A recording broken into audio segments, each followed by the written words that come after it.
Good evening, night owls, and welcome to Whisper Crowley, the place where stories linger long after the lights go out. Tonight, we prepared chilling tales paired with the soothing sound of rain to ignite your imagination and make your heart race. If you feel the cold creeping in, tap that like button. It helps keep the shadows alive. Tell us in the comments where you're listening from or share the scariest moment that sent shivers down your spine. Don't forget to subscribe. You wouldn't want to miss what lurks in the darkness ahead. I always thought I was alone in the halls. The sterile white walls, the hum of the fluorescent lights above me, and the soft echo of my footsteps, everything seemed so ordinary. It was a place that should have felt safe, predictable. But every time I walked past the security cameras, something felt off. I couldn't quite place it, but there was always a nagging sensation that something was watching me. I told myself it was just my imagination. After all, cameras were everywhere, constantly recording. They were just there to keep track of people like me, right? It started with small, subtle things. At first, I didn't even notice. I'd walk by the cameras and the next day see the footage of myself on the monitors in the security office. But there was something different about the shadows. They weren't right. At first, I thought it was a glitch, some digital error that caused a flicker of darkness to move where there shouldn't be any. I shrugged it off. After all, these things happen with technology. But the shadows persisted. They followed me, always appearing just behind me, just off to the side, like something or someone was walking in my footsteps. It was as if I wasn't alone, even though I knew I should be. At first, I thought the cameras were malfunctioning, but when I spoke to the security team, they assured me that everything was functioning properly. I started paying closer attention. Every time I passed by the cameras, I felt a chill. I couldn't shake the feeling that I was being watched. One day, I stood there, staring at the monitor as I walked past a camera, and the shadow appeared. It was faint at first, but unmistakable. It seemed to stretch unnaturally, shifting with my movements as though it was mirroring me. But there was something wrong with it, something wrong with the way it moved. I replayed the footage. The shadow wasn't my own. It didn't match the shape of my body. It wasn't even human, not entirely. It was darker than the shadows around it, and it seemed to hover just a few inches above the ground. I could feel my heart pounding in my chest. I didn't know what I was looking at, but something deep inside me knew I wasn't seeing things. That shadow, it wasn't normal. It couldn't be. I started to notice it more and more. Each time I passed by a camera, the shadow appeared. It followed me wherever I went.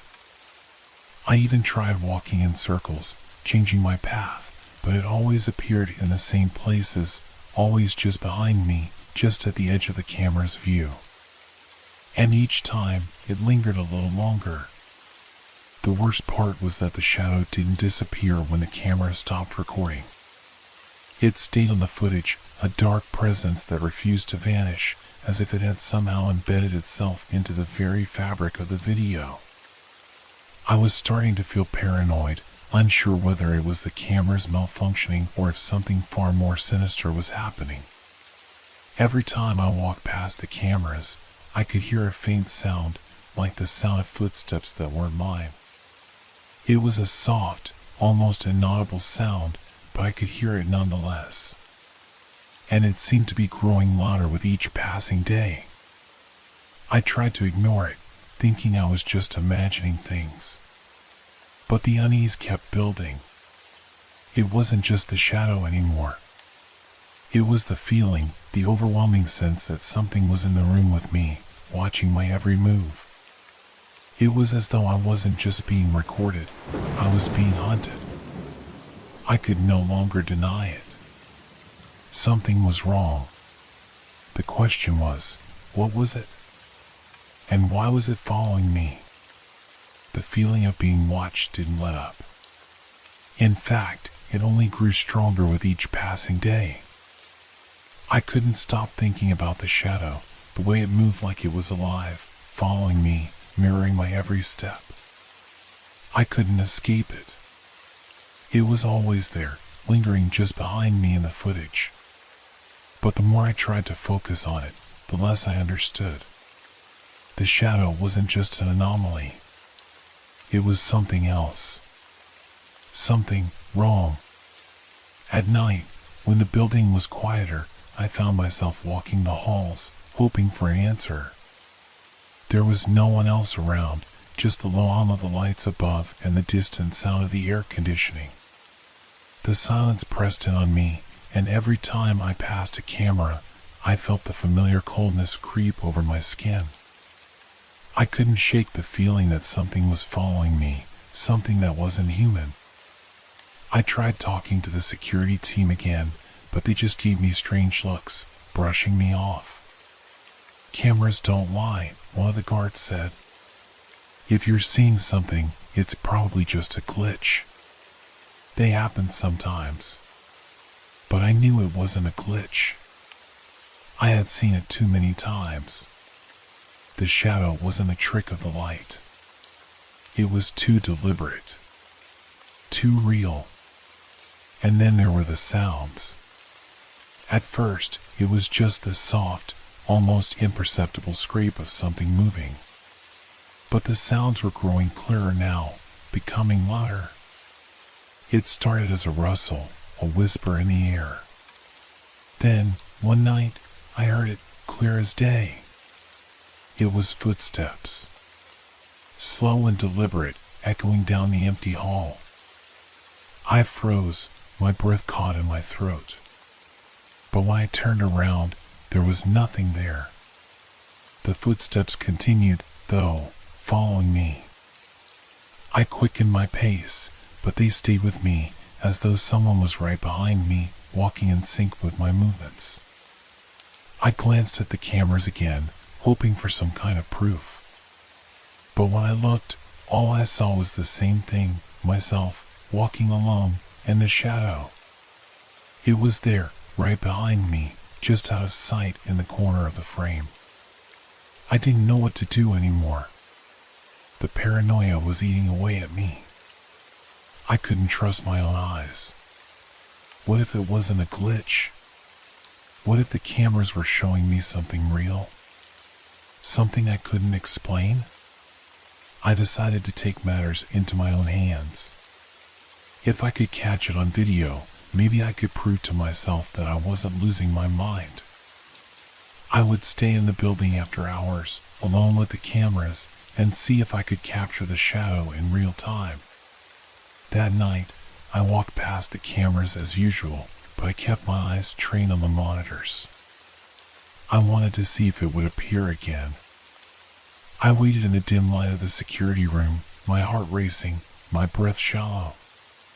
The sound of my footsteps echoed off the walls, but there was something else now, a heavy, almost oppressive silence that hung in the air, as though the whole building was holding its breath. And then, I saw it. It wasn't a glitch. It wasn't a trick of the light. The shadow stretched across the screen, moving with an unnatural fluidity, as though it had a life of its own. It didn't look like a reflection of me. It wasn't even human. It was something else, something dark and formless, a shape that defied logic and reason. I felt my stomach twist into knots as I stared at it, unable to look away. The shadow moved closer, following me even as I stood still. I could hear the faintest sound of breathing, as if something was right behind me. I turned around quickly, my pulse hammering in my chest. But there was nothing there. Nothing except the dim glow of the security lights and the silence of the empty hall. But I knew it was still there. I could feel it. The presence that had been lurking just out of sight, waiting for the right moment. It was watching me, and I had no idea what it wanted. I had crossed a line, and I wasn't sure I could go back. The days blurred together, each one more unsettling than the last. I couldn't escape the feeling that something was wrong, something far beyond my control. The shadow had become my constant companion, appearing in every camera feed, following me wherever I went. It was impossible to shake the feeling that it was learning, adapting to my movements, growing more deliberate with every passing day. I tried to ignore it, hoping that if I simply went about my routine, it would eventually fade. But it didn't. The shadow's presence only grew stronger, more invasive. It started to affect my every waking moment. I couldn't focus. I couldn't concentrate. Everywhere I went, I felt eyes on me, unseen eyes, but eyes nonetheless. It was as if the building itself had become a trap, and I was its prey. One night, I stayed in the security room long after everyone had left. I watched the footage on the monitors, waiting for the shadow to appear. I wasn't sure what I hoped to see. Maybe I thought I could catch it in the act, or maybe I just wanted to prove to myself that I wasn't losing my mind. But no matter how long I sat there, it always found me.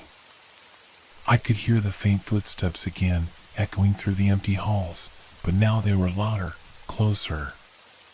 They sounded like they were right behind me, but every time I turned around, there was nothing there. It was as though the building itself had started to warp, bending and stretching in impossible ways, like the walls were closing in on me. I stood up from the chair, my heart pounding in my chest. I had to get out. I had to leave. But when I turned to the door, it wouldn't open.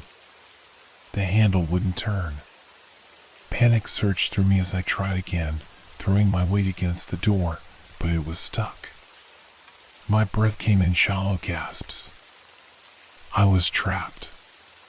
The lights flickered overhead, casting long, unnatural shadows along the walls. The air felt thick, oppressive, as though something was closing in around me. I could feel it now, the presence, that heavy, suffocating weight that had been following me, lurking just out of sight. It was here, and it was waiting. The footsteps came again, slow and deliberate.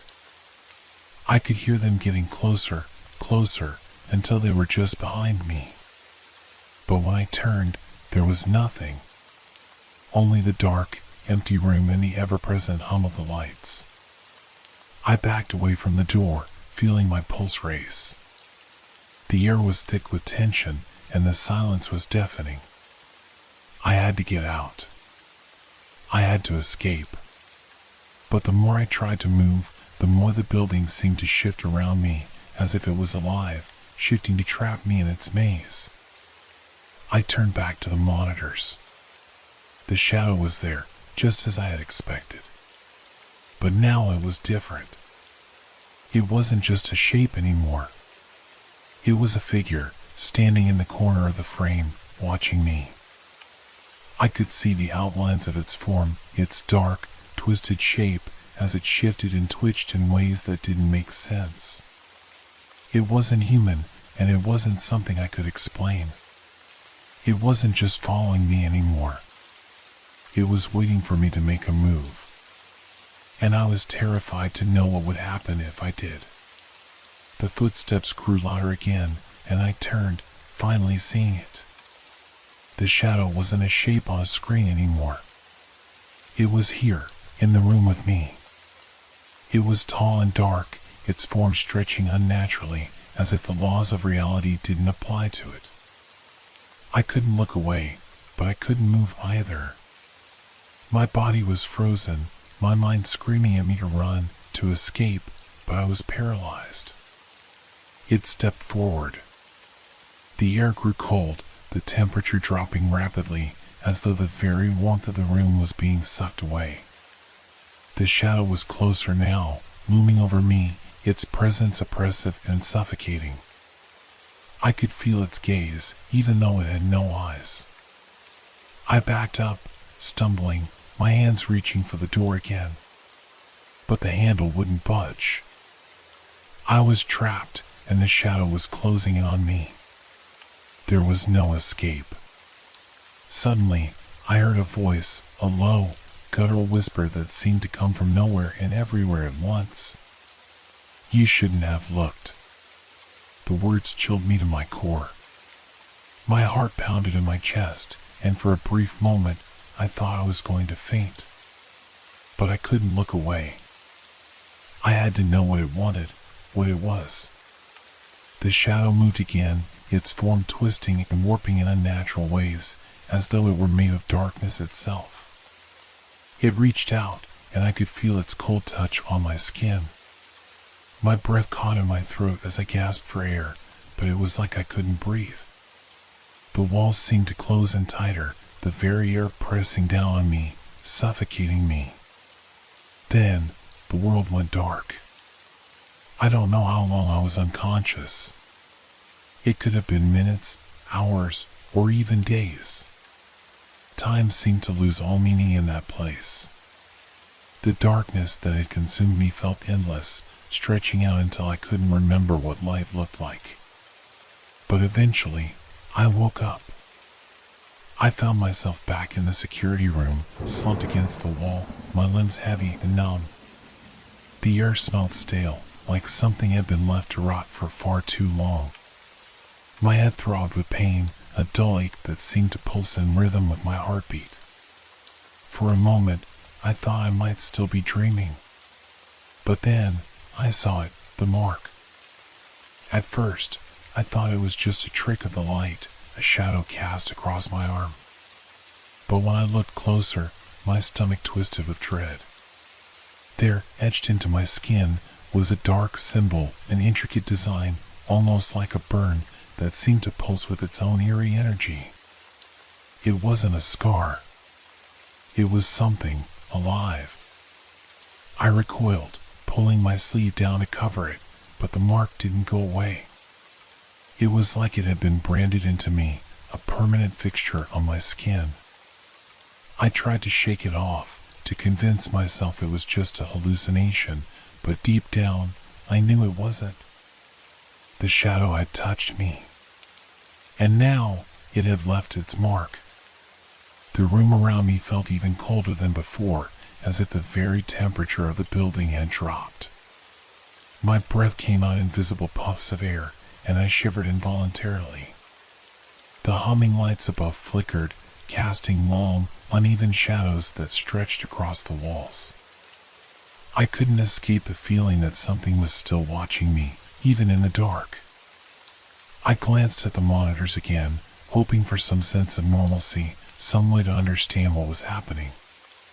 But what I saw made my blood run cold. The footage was still rolling, the camera showing an empty hallway. But in the corner of the screen, the shadow was there. It wasn't in the frame anymore, it was outside the frame, watching me. It had crossed the line between the digital world and reality, leaving its imprint on everything. On me. I stared at the screen, barely able to breathe, as the shadow inched closer. Its dark shape stretched out, warping, flickering in the corner of my eye. And then, for a moment, I thought I saw it. Its figure was clearer now, standing just behind me in the reflection of the screen. But when I whipped around, nothing was there. I tried to scream, but my voice caught in my throat. My chest tightened, and the air around me seemed to thicken. Every corner of the room felt like it was closing in on me, like the walls were slowly pushing me into the center. I couldn't breathe. I couldn't think. "You shouldn't have looked." The voice again. It was deeper now, more insistent, as though it was coming from everywhere and nowhere at once. It wrapped itself around me like a physical presence, pressing against my ears, vibrating through my skull. My heart pounded so loudly I thought it might explode. I stumbled toward the door, desperate to escape, but the handle was still stuck. I banged my fists against it, but it wouldn't budge. I could feel the shadow closing in, like it was pushing against the walls, tightening the space around me. The lights flickered one last time, and everything went completely dark. I stood there, trembling in the darkness, the weight of the silence pressing down on me. I didn't know what was real anymore. The walls seemed to pulse with an energy I couldn't comprehend, as if the building itself was alive. And the shadow, it wasn't just a presence anymore. It was a part of me. It had crossed over from the cameras into the real world, and now it was inside me, in my mind, in my skin. You looked. Now you belong to me. The words echoed in my mind, and I could feel them vibrating through my very bones. The mark on my arm burned with an intensity one hadn't felt before, and I could sense it. It was growing, spreading, like the shadow was bleeding into me. I wanted to scream. I wanted to run. But I couldn't move. The shadow had its grip on me, and it was tightening with every passing second. I had made a mistake. And now, there was no escaping it. The darkness around me seemed to press in like a living thing, suffocating and overwhelming. I could hear my own breath, ragged and shallow, but it felt like the sound was being swallowed up by the silence. The weight of the shadow was heavy, palpable, as if it had become an extension of the room itself. It was no longer just a shape on monitor. It was real. It was here. And it was hungry. I couldn't move. I couldn't breathe. The mark on my arm burned, an infernal fire coursing through my veins, as if the shadow was somehow feeding on me, on my fear. I wanted to scream, to run, to escape. But I was paralyzed, trapped in the heart of the building, with the walls closing in around me. Then, the voice came again. Low, guttural, like it was scraping across my very soul. You're mine now. The words sent a jolt of terror through me. I didn't know what that meant. Was it taking me? Was it consuming me? Or was it something else, something worse? I could feel its presence around me, in the air, in the very space where I stood. It was everywhere, a suffocating shadow that crawled into my skin, into my thoughts. I forced myself to turn toward the monitors, hoping for some kind of answer, some way to understand what was happening to me. But when I looked at the screens, my heart skipped a beat. The shadow was there again. But this time, it wasn't just in the corner of the frame. It had filled the entire screen. It was like a black void, a void that swallowed everything in its path. The camera wasn't recording the hallway anymore. It was recording me. The shadow had crossed into the footage itself, taking over, and now it was consuming every part of me. I could see my own reflection on the screen, distorted, twisted, but there was something wrong with it. My face was pale, my eyes wide with terror. But in the reflection, there was something else. The shadow was inside me now. It had taken over my reflection, and it was wearing my face. I felt my stomach lurch as I watched the figure on the screen move, mimicking my every action. But it wasn't me. It was the shadow, alive, tangible, and real. And it was pulling me into the void, inch by inch. My body moved on its own, like it was no longer mine to control. I tried to fight it, but the sensation of being pulled deeper into the darkness was overwhelming. My limbs felt heavy, foreign. It was like my very soul was being dragged out of me, piece by piece. You'll never escape, the voice whispered, closer now, like it was right behind me. I turned, desperate to escape, but the room was gone. The walls were no longer solid, they had melted away, replaced by an endless, swirling blackness. I was falling, tumbling into an abyss that stretched forever. My heart raced, but I couldn't stop. I couldn't escape. And then, just as quickly as it began, the fall stopped. I was back in the security room. The monitors were on, the cameras blinking quietly as if nothing had happened. But I knew it had all been real. The shadow had taken me, had twisted everything into something else. I glanced at the screen again, but this time the cameras didn't show what I expected. The hallways were empty. The rooms were dark, lifeless. But when I looked closely, I saw something on the edge of the frame. A figure. A shadow. It was me. It was always me. I was the shadow now, and I would be watching. Forever.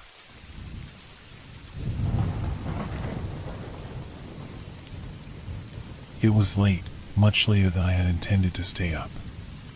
The night had crept on quietly, and I found myself too exhausted to cook, yet too hungry to sleep. I scrolled through the delivery app on my phone, my finger tracing the screen with a kind of mindless determination. After a long week at work, the idea of a warm meal, something familiar, felt like the only solace I could afford. I placed my order with a few taps. The sound of the confirmation beeped quietly in my ear. The food would be here soon, and then I could finally relax. Or so I thought. About 20 minutes later, I heard the familiar ring of the doorbell, followed by a soft knock. I wasn't expecting it so quickly, but I shuffled to the door, rubbing my tired eyes as I reached for the handle. When I opened it, there was no one there. Just a small brown paper bag placed carefully on the doorstep, along with a note. I bent down, my curiosity piqued. The note was simple, written in neat handwriting. Now it's your turn to deliver. At first, I thought it was a mistake, maybe some weird, misplaced prank. I reached down to grab the bag, but a chill ran up my spine as I picked it up. The bag wasn't warm like I'd expected. It was cold, unsettlingly cold, as though it had been sitting outside for hours. The message stuck with me. Your turn to deliver. It didn't make sense. I scanned the empty street, but no one was around. The silence was heavy, oppressive, almost suffocating. I took the note back inside with me and closed the door behind me, locking it for some sense of security. Sitting down at the kitchen table, I unpacked the bag. Inside, there was a simple meal, rice, vegetables, and a piece of chicken, just like what I'd ordered. I stared at it for a moment, my stomach growling, but my mind still unsettled by the oddness of the note. There was something wrong with it, something off. I tried to shake the feeling, telling myself I was just tired and overthinking.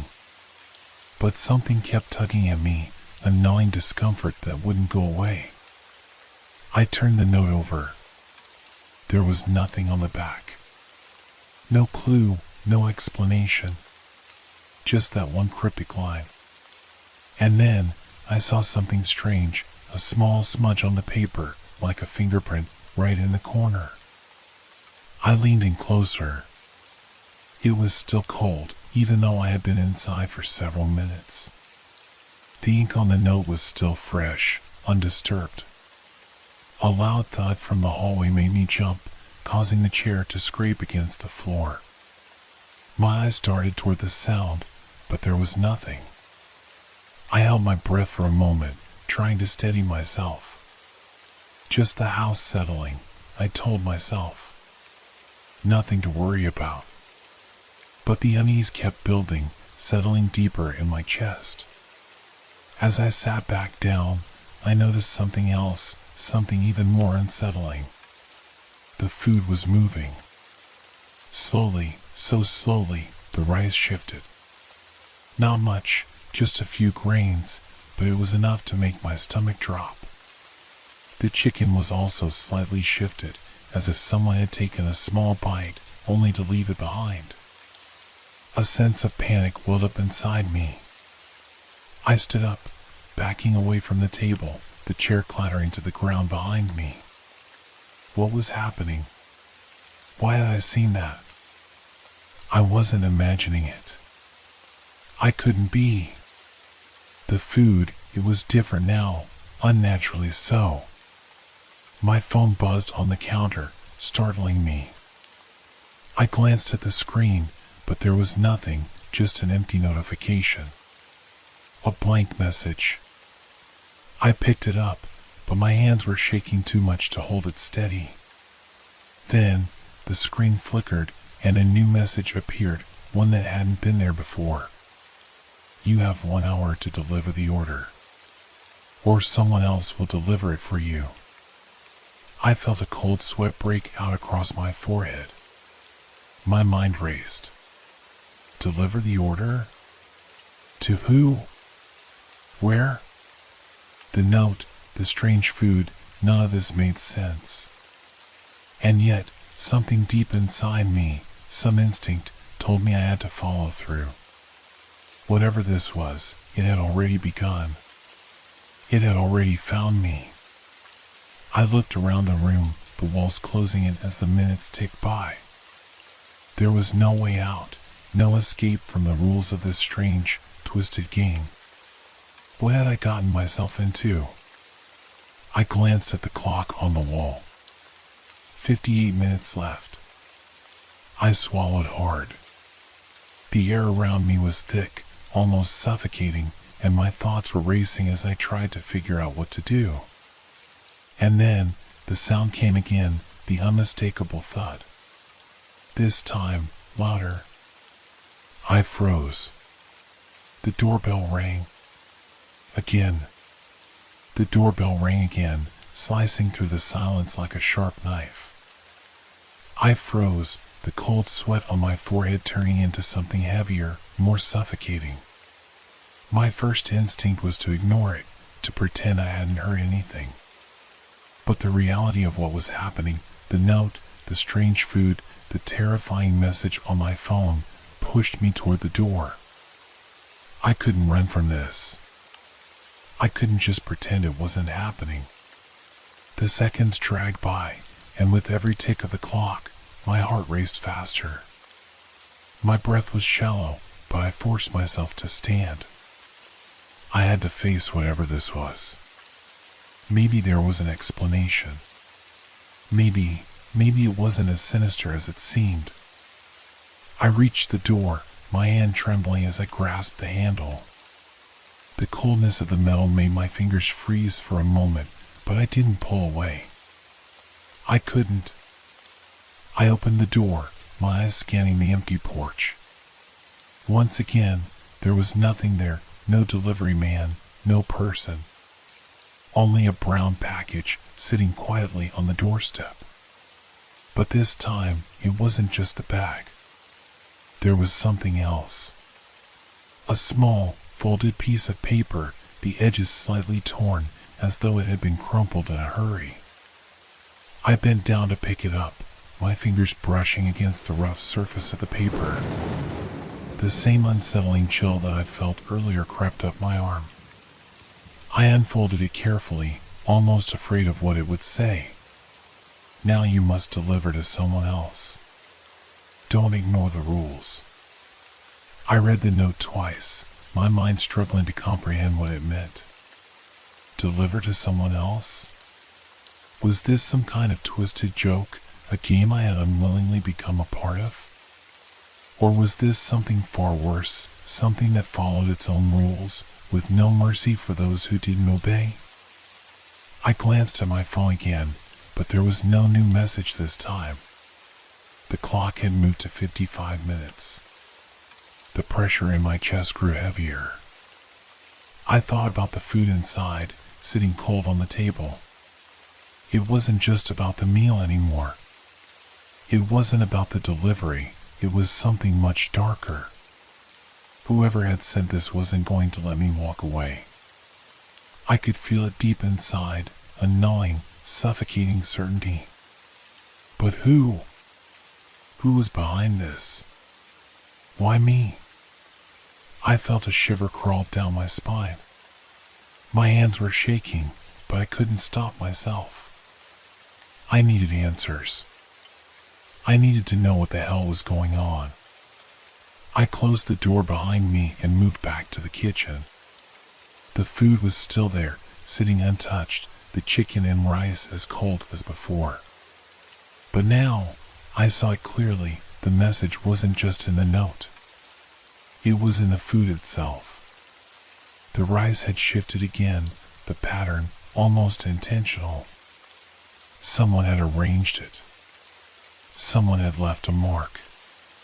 And then I saw something else, something worse. The chicken was moving. Just slightly. A faint twitch. It wasn't a trick of the light.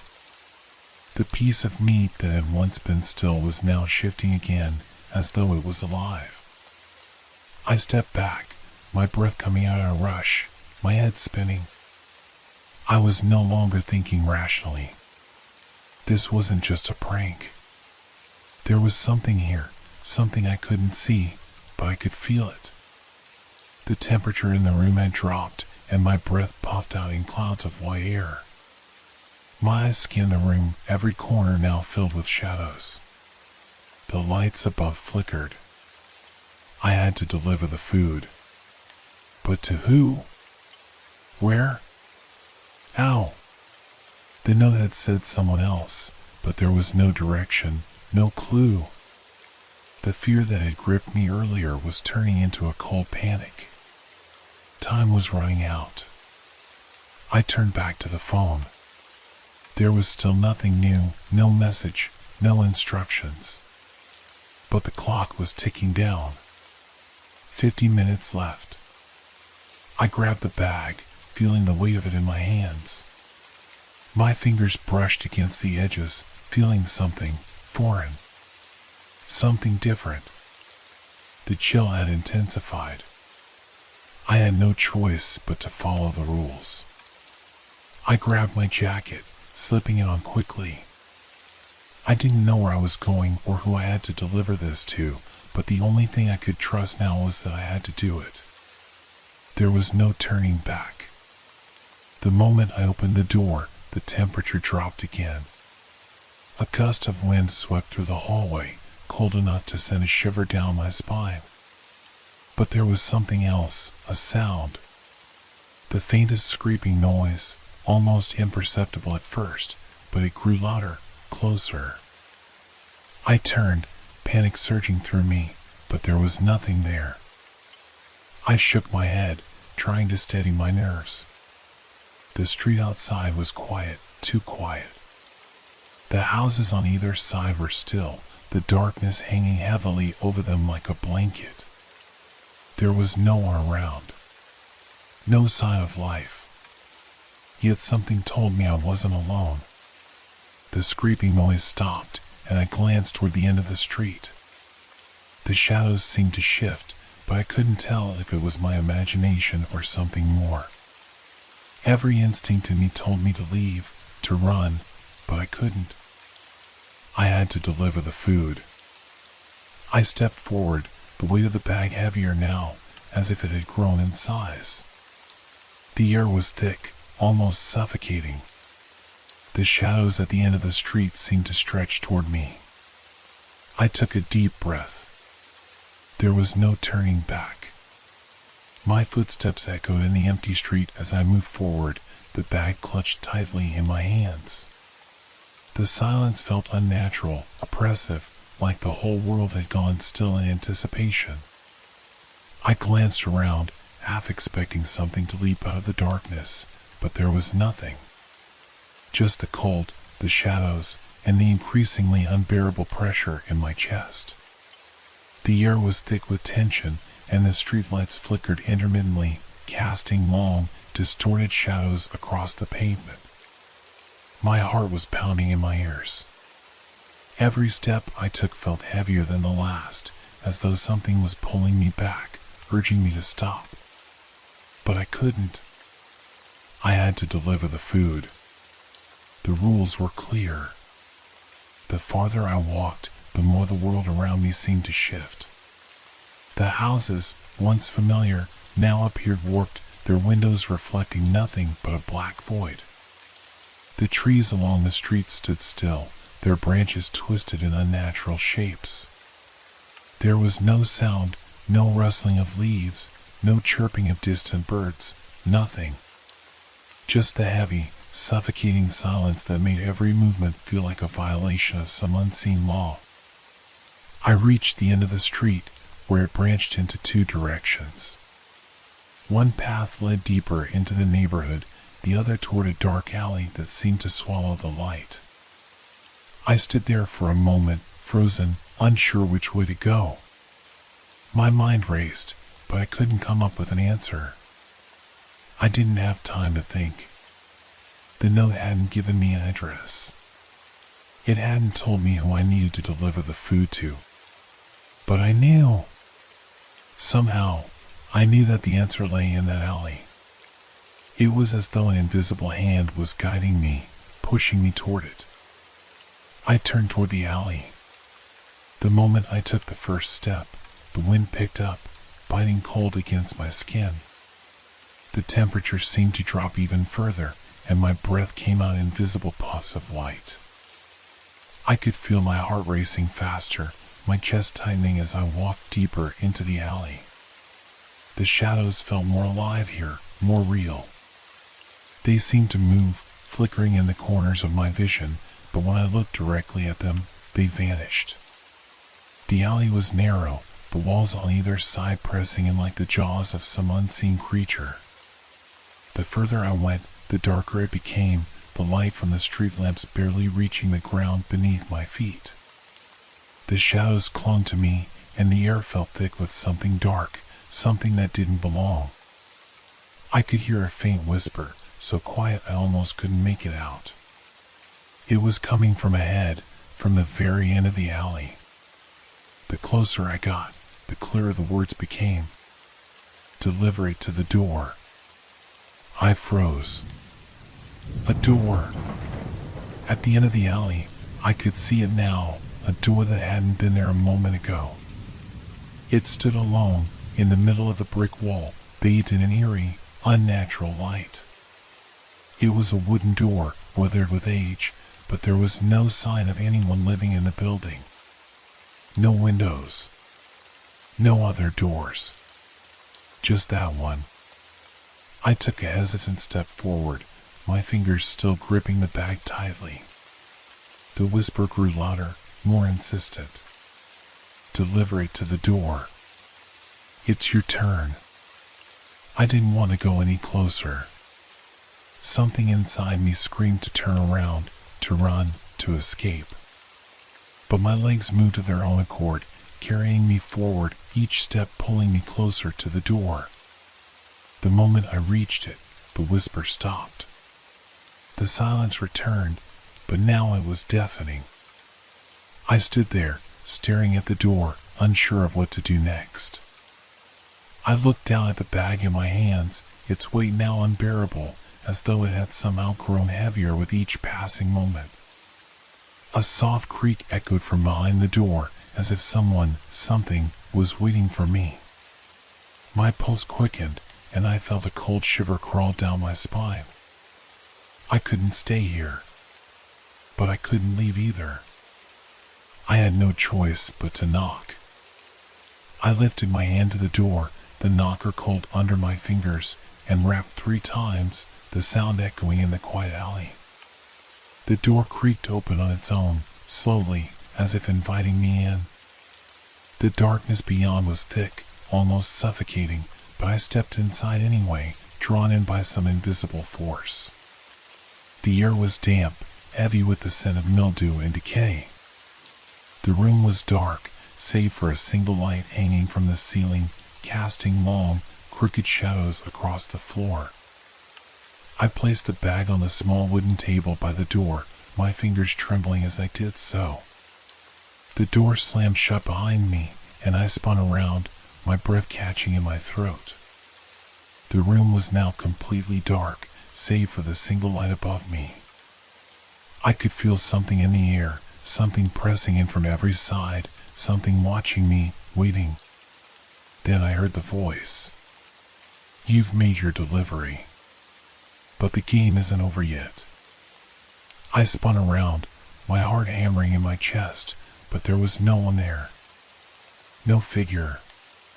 Just the heavy, suffocating darkness closing in. "You have one more task." The voice echoed through the room, and a shiver ran down my spine. It wasn't the voice of a person, but something darker, deeper. It was as if the very walls were speaking to me, their whispers wrapping around me like a noose. I wanted to run. I wanted to escape. But I couldn't. The door had disappeared, vanishing into the shadows the moment I stepped inside. There was no way out now. "You must deliver the final order."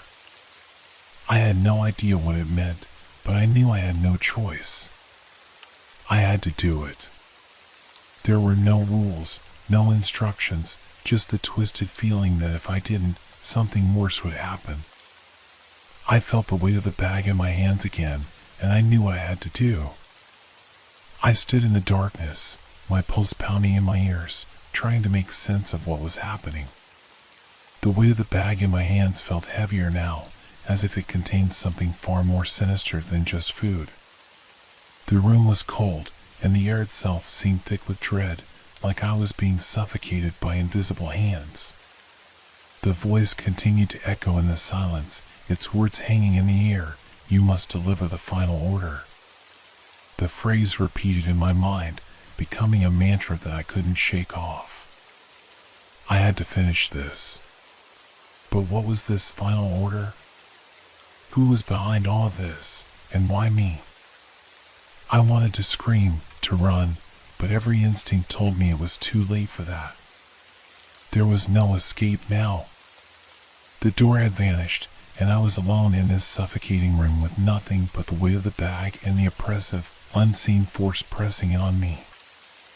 I looked around again, my eyes straining to adjust to the darkness. The light above flickered, casting long, jagged shadows that seemed to move with a life of their own. There was no sign of anyone. No other doors, no windows. Just me and the endless void of the room. A low hum filled the space, so faint at first that I wasn't sure if it was real. It grew louder, deeper, reverberating through the floor and walls. The sound was coming from everywhere, like the very room itself was alive. Then, something shifted. The shadows in the corners seemed to stretch toward me, their edges blurring and twisting in unnatural shapes. I turned quickly, my heart racing as I scanned the room, but there was nothing. Just shadows. Yet I couldn't shake the feeling that I wasn't alone. The voice spoke again, this time closer, as if it was right behind me. "You must deliver it, or else." The words chilled me to the bone. Or else, what did that mean? The threat hung in the air, clear and unavoidable. I felt the pressure building, suffocating me. I had no choice but to act.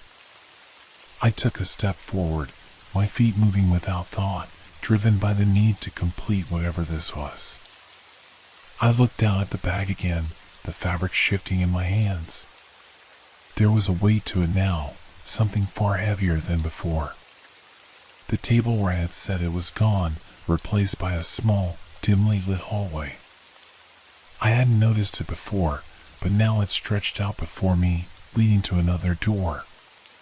It was old and worn, like the one I had seen earlier, but this one was different. It was as if it was calling to me, drawing me in. I stepped forward, my body moving on its own accord. The air grew thicker with each step, the humming sound louder, more insistent. The hallway stretched on endlessly, and I realized with a sinking feeling that it didn't feel like it belonged to this world. The walls were made of something unfamiliar, pulsating in time with the hum. I could almost hear something moving just beneath the surface, a presence I couldn't see but could feel. As I reached the door, my fingers trembling, I could sense something watching me from the darkness. The door creaked open on its own, the sound sharp and metallic. I stepped into the next room, the door closing behind me with a finality that sent a chill down my spine. The room was darker than the last, the walls lined with faded, cracked mirrors that seemed to stretch endlessly in all directions. I could see myself reflected in them, but there was something wrong about it. My reflection looked distorted, shifting in ways that didn't match my movements. I stumbled back, my breath coming faster, panic rising in my chest. The humming sound was louder now, a vibrating pulse that seemed to fill every inch of the room. The mirrors began to twist, their surfaces rippling like water. And then, I saw it. In one of the mirrors, the figure appeared, tall, shadowy, and impossibly thin. Its features were obscured, hidden beneath a veil of darkness, but its presence was undeniable. It was watching me, its eyes gleaming with an eerie, unblinking stare. I froze. I could feel my heart stop for a moment, my body paralyzed by the weight of its gaze. I had no idea what it was or where it had come from, but I knew one thing for certain, it wasn't human. And it was here for me. The voice spoke again, but this time it wasn't just words. It was a presence, a force that vibrated through my very being. You have delivered the package. Now, you must face the consequences. The reflection in the mirror shifted, the shadow growing larger, its form becoming clearer. I could see its long fingers, sharp and claw-like, stretching toward me. The mirror seemed to ripple with its movement, as though it was stepping through them, coming closer. I turned to run, but the hallway behind me was gone. There was no way out, no escape. The room was now a labyrinth of mirrors, each one reflecting the same figure, each one pulling me deeper into its grasp. I could feel it now, the presence moving toward me, its cold breath brushing against the back of my neck. The air felt thick with malevolence, suffocating, as though the very walls were closing in on me. You must play the final game, the voice whispered, its tone low and menacing. You must choose. The figure in the mirror took another step forward, and I could hear its breath now, shallow and ragged. My mind raced, trying to find some way out, some escape from this nightmare, but there was none. I had no choice but to face it. But what was the final choice? What did the game want from me? The figure reached out with its long, bony fingers, and in that moment, I knew there was only one thing left to do. I stood frozen, my heart beating so loud in my chest that it drowned out all other sounds. The figure in the mirror took another step toward me, its eyes glinting with something darker than mere malice. It wasn't just watching me anymore, it was waiting for me to act. The air in the room was suffocating. My breath felt shallow, as though I couldn't draw enough air into my lungs. The shadows were no longer just shadows, they had form now, they had shape.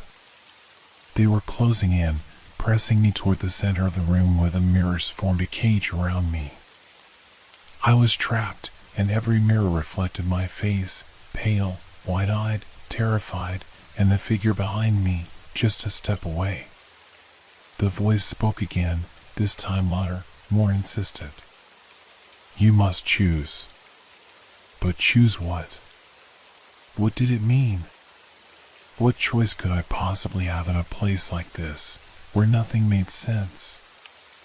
I felt the walls close in on me, the mirrors now distorting more violently, the figure in every reflection becoming more and more real with every passing second. Its face, no, not a face, just darkness, loomed closer in every reflection, its sharp, skeletal fingers extending with a deliberate slowness. The game must end. Choose your fate. The words made no sense, but they were clear, undeniable. I had no choice. It was like the air itself was commanding me to pick a path, a decision, anything to end this madness. I glanced around the room, desperate for an answer, something to hold on to. The mirrors seemed to ripple again, and I noticed that, unlike the rest of the reflections, one was slightly different. It wasn't a reflection of me at all. It was empty. A mirror that didn't reflect anything. But there was something familiar about it, something that made my skin crawl. A hole, a gap in reality itself. Could it be a way out? Or was it another trap? I wasn't sure, but I had to decide, and I had to decide now. The figure in the mirror moved closer still, its fingers now mere inches away from my skin. I could feel the cold emanating from the glass, its energy seeping into the very air I was breathing. Choose, it whispered again, its voice now blending with the hum of the room, vibrating through my body. You must choose. I stepped forward, my feet moving slowly, almost unwillingly. Every step felt like I was walking deeper into the void, deeper into whatever nightmare this had become. I approached the mirror with the empty reflection, every instinct screaming at me to turn away, to leave, to run. But I couldn't. The shadows were already inside me, crawling under my skin, filling my mind with thoughts I couldn't control. The only thing left was that choice. Without thinking, I reached out, my hand trembling as it hovered over the smooth surface of the mirror. I closed my eyes for a moment, taking a deep breath, one last attempt to calm myself, and then pressed my palm flat against it. The moment I made contact, the room shifted. A violent pull wrenched at me, as though the mirror was trying to swallow me whole. My body lurched forward, my hand sinking into the glass, which had turned fluid, like water. It felt wrong, unnatural, as though I was being drawn into something far darker than I could have ever imagined. A sound, like 1,000 whispers all at once, rose in volume, swirling around me in a chaotic cacophony. The walls of the room seemed to close in, the shadows stretching, twisting around my body. I fought to pull my hand away, but it was too late. My whole body was being pulled through the mirror, the world around me distorting, bending, until I was no longer standing in that room at all. When I opened my eyes again, I was no longer in the room of mirrors. I was outside, in the cold night air, under the dim glow of streetlights. The city stretched out before me, silent and empty. I was standing at the foot of my apartment building, the same one I had left hours ago. Was it hours? Or had time bent and broken in that strange place? I looked down at my hands, expecting to see the bag still clutched in my fingers. But it was gone. The street was empty, eerily quiet. The world seemed still, too still, as though it was holding its breath. And then, I saw it, just at the corner of my eye, a figure standing in the shadows, watching me. It was tall, shrouded in darkness, just like the figure in the mirror. But this time, there was no escape. I knew, deep down, that whatever had been behind that door, behind that mirror, was still following me. I tried to take a step back, but the ground felt wrong, as though the very earth beneath me was shifting. The street was no longer the same. It looked like a different version of my neighborhood, one that didn't quite fit. The buildings were off, the sky too dark, the streetlights too dim. And then I realized. The voice, the game, the choices, it wasn't over. I had been a part of something much bigger than I had imagined. I turned around to run, but the figure in the shadows moved with terrifying speed. It was coming for me. And for the first time since all of this had begun, I understood. There was no escaping this game. I was its newest player, and I would play until the end.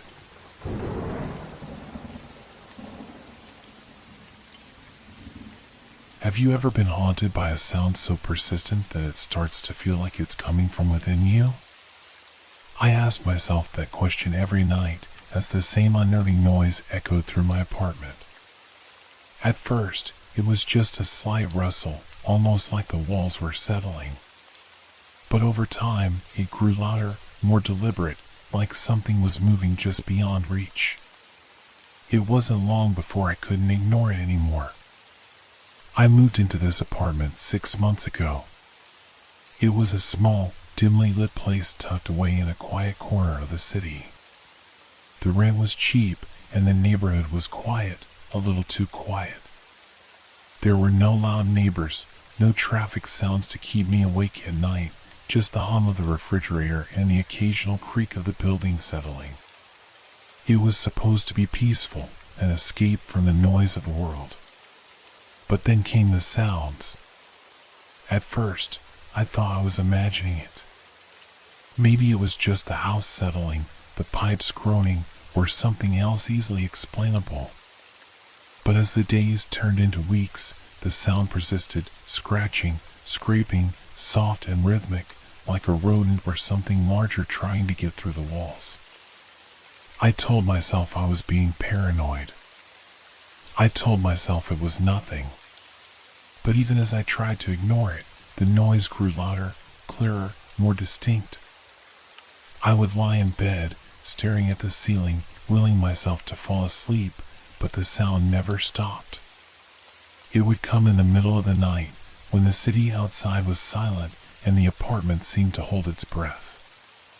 The noise was always the same, a faint tapping, a dragging sound, like something or someone was moving just out of sight. I tried to tell myself it was just the old building. But then the tapping started to sound like footsteps. They weren't random either, they followed a pattern, slow, deliberate steps that moved closer to me. It wasn't in the ceiling. It wasn't in the pipes. It was in the wall. The wall between my bedroom and the neighbor's apartment. I'd never met my neighbor. In fact, I rarely saw anyone else in the building. It was as if the entire place was empty except for me. Sometimes I would hear faint sounds from the apartments across the hall, but nothing ever seemed to break the silence of my own space. But those footsteps, they were real. I could hear them clearly, like someone was pacing in the wall.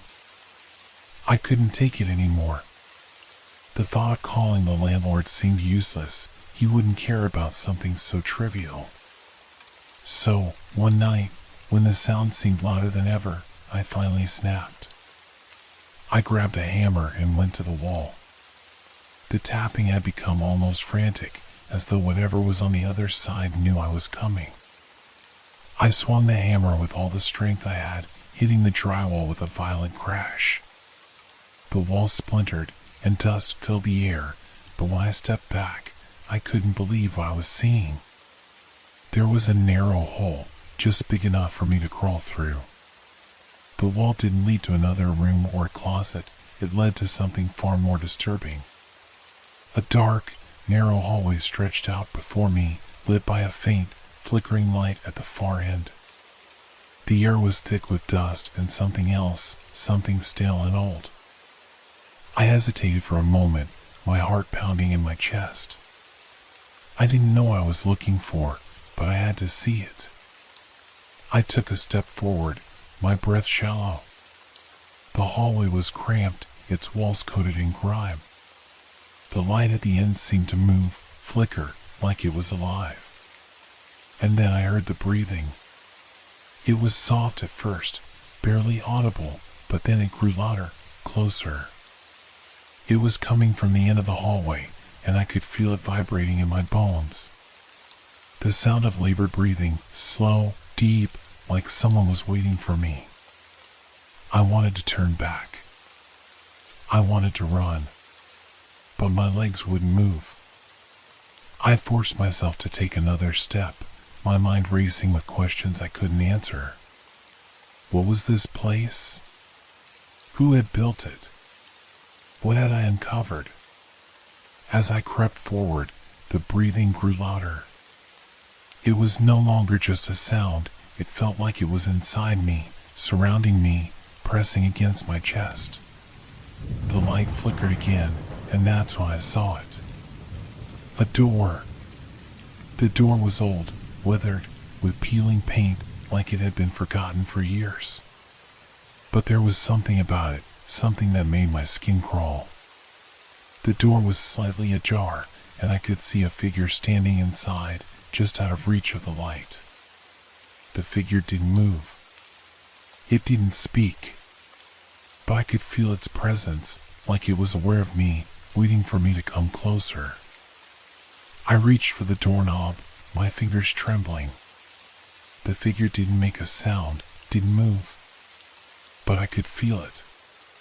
It was watching me, waiting. And then, with a deep breath, I turned the knob. As soon as the door creaked open, a cold gust of air rushed past me.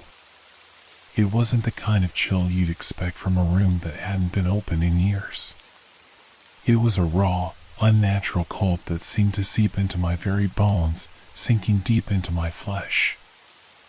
I paused, the door trembling under my hand, unsure whether to step inside or to slam it shut and run. But something kept me rooted in place, something I couldn't explain. The figure beyond the door was still there, its outline barely visible in the dim light. The shadows seemed to cling to it, making it hard to tell whether it was a person or something else entirely. But I knew I wasn't alone. I could feel its presence, a weight, a suffocating pull that seemed to demand I enter. I took a hesitant step inside. The room was small, barely more than a closet. The air was thick with dust, and the floor was covered with old newspapers, their edges curled and yellowed with age. The walls were lined with bookshelves that held nothing but empty jars and broken trinkets. In the center of the room was an old armchair, worn and frayed, facing a wall. A single light bulb hung from the ceiling, its flickering light casting long, erratic shadows across the room. I couldn't make sense of it. Everything was wrong, out of place, as if the room had been frozen in time, untouched by the years that had passed. But there was no sign of the figure anymore. No sound. No movement. I stepped further in, my heart racing in my chest. The sound of my footsteps echoed unnervingly loud in the silence, each step a reminder that I was alone in a place that felt far from empty. The walls seemed to close in on me, the air thickening with every breath I took. And then I heard it again. The breathing. It was louder now, coming from behind me. I spun around, my pulse quickening. But the room was still empty, the armchair still facing the wall. No figure. No movement. Just the oppressive silence. But the breathing continued, growing heavier, more labored, as though whatever was behind me was struggling to get closer. I could feel it pressing against my back, a dark, suffocating presence that hung just out of sight. I took a step back, my hand instinctively reaching for the door, but it wouldn't open. The knob wouldn't turn. The door, once so easy to open, was now locked from the other side, trapping me in the room with whatever was behind me. The breathing was so close now, I could feel the air move with it. I spun around, my eyes wide, my breath coming in shallow gasps. There was nothing. Nothing but the faint rustling of the papers on the floor. But then, the figure reappeared. It wasn't standing anymore. It was crouched in the corner of the room, its limbs twisted at unnatural angles. Its face, if it could even be called a face, was obscured by shadow, but I could still feel its eyes on me, burning into me from the dark. The figure didn't move. It didn't speak. It just stared. A sudden, sharp crack split the silence. My head snapped to the side, and I saw a crack in the wall, the same wall that had once been solid, unyielding. It began to widen, the sound of splintering wood and cracking plaster filling the air. From within the crack came more sounds, scratching, tapping, skittering, like something was trying to break through from the other side. My heart pounded in my chest. My eyes darted around the room, searching for an escape, but the walls were closing in. The light bulb above me flickered erratically, casting the room in eerie shadows. I backed away, my breath quickening. The figure didn't move, but I could feel its presence pressing down on me, heavier with every passing second. I had to get out. I had to. The crack in the wall widened further. From the opening emerged a hand, pale, skeletal, with long, sharp fingers that seemed to stretch toward me, reaching for my throat. I screamed, my body freezing in place. I wanted to run, but my legs wouldn't move. The hand stretched further, the fingers scraping against the wall, inching closer to me with terrifying slowness. And then I heard it. A voice. Soft at first, barely a whisper. You shouldn't have come here. The words were filled with venom, cold and mocking, like they were spoken by something that had no need for compassion, only hunger. I turned, trying to scramble toward the door, but the figure was already there. It blocked the way, standing still, its hollow eyes fixed on mine. The air in the room was suffocating, the oppressive cold growing colder with each passing second. I had to find a way out. I had to. The hand reached out and grabbed me by the wrist. The grip on my wrist was cold, unnaturally cold, like ice that had been buried beneath layers of flesh. I gasped, my heart pounding in my chest, my mind racing with panic. My first instinct was to scream, but the sound seemed to choke in my throat. The air had thickened, and every breath felt like I was suffocating. The hand was pulling me toward the crack in the wall. Its fingers were long, too long, and they dug into my skin, leaving behind a deep, painful pressure that made my bones ache. I struggled, but the hand was like iron, unyielding. I could feel my pulse hammering against it, my body fighting to break free, but it was no use. I tried to pull away, but it only gripped tighter. The cold spread up my arm, numbing me. I tried to scream again, but no sound escaped. The figure in the corner of the room didn't move, but I could feel its presence, looming. The air was alive with the weight of something watching me, something waiting. You shouldn't have come here, the voice hissed again, this time louder, the words dragging through the air like a claw scraping against stone. It felt like the walls themselves were whispering, the sound echoing from every direction. The fingers on my wrist dug deeper, and I felt a jolt of pain shoot through my arm. I had to escape. I had to get out of there before. Suddenly, with a force I didn't expect, the grip loosened. I stumbled backward, crashing into the wall behind me, my breath coming in sharp gasps. For a moment, I thought I was free. But the hand didn't let go completely. It hovered just inches from me, reaching, searching for another chance to grab me. The darkness around me seemed to pulse, like the very walls were alive, shifting and moving as though they were trying to swallow me whole. I backed away, my heart racing, my eyes darting from one corner of the room to the other, searching for any sign of an escape. The crack in the wall had grown wider, but it wasn't just a crack anymore, it was a gap, a doorway to something much worse than I could comprehend. The room was no longer just a room. It was a place where the laws of reality didn't apply. Where something ancient, something evil, was waiting to pull me into its depths. The breathing was back, this time louder, more erratic, like it was coming from within the walls themselves. The sound was suffocating, growing louder with each second, until I couldn't tell where it was coming from or how far away it was. It was as though the very air itself was alive, pressing in on me, making it harder to breathe. I needed to leave. I needed to escape. With trembling hands, I reached for the door again, but it was no use. The knob wouldn't budge. The door was sealed, locked in place, like it had never been meant to open. The figure in the corner of the room finally moved. It wasn't a human movement. It was jerky, unnatural, like it was struggling against its own body. Its limbs twisted in ways they shouldn't have, and the shadow that clung to it seemed to stretch and grow, reaching out toward me. I couldn't move. My legs were frozen, my feet glued to the floor. The only thing I could do was watch as it moved closer. It was right in front of me now, its face still hidden in darkness, but I could feel it, I could sense it, its cold, suffocating presence pressing against me.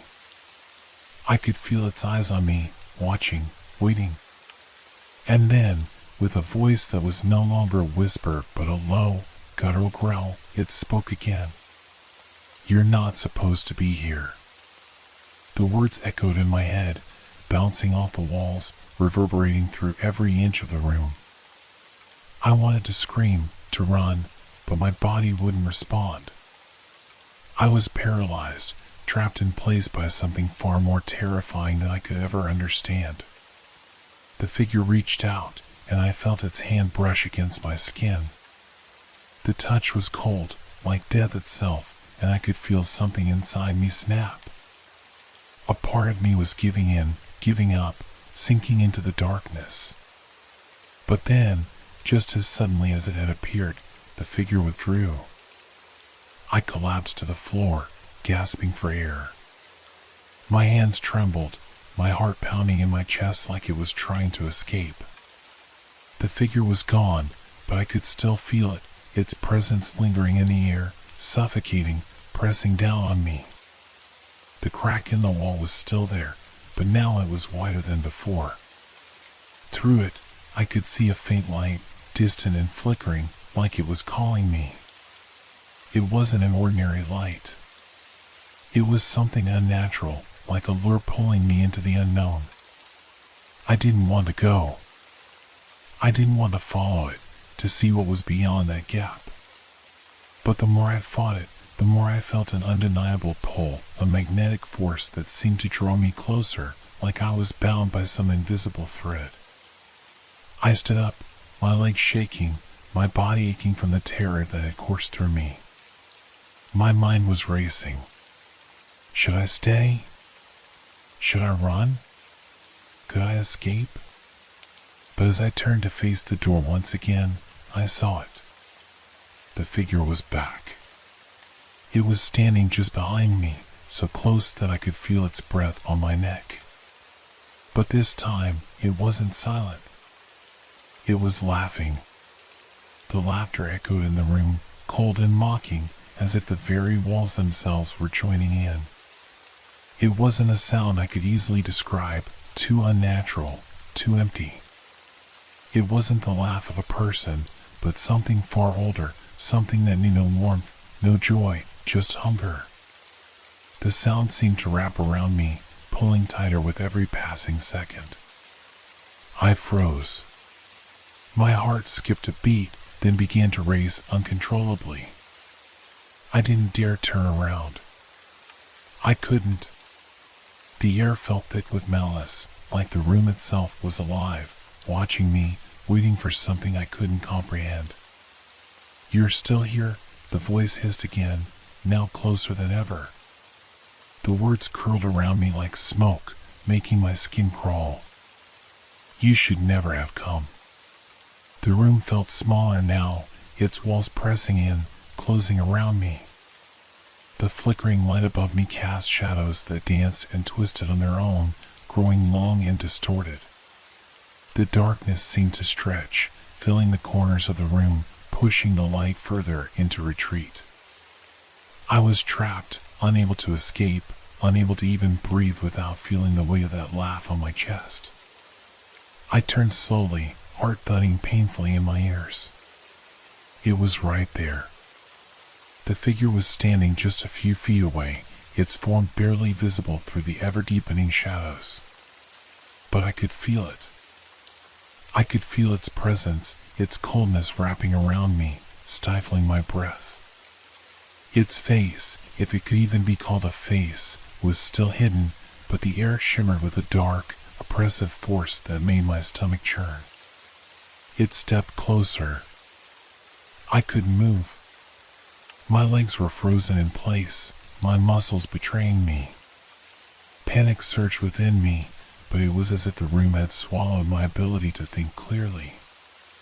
Every instinct told me to run, to fight, to scream, but there was no way out. The door was still sealed shut, the crack in the wall was still there, but its promise of freedom felt like a cruel joke.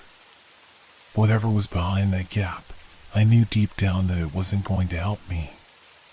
The figure's movements were slow, deliberate, as if it enjoyed my terror.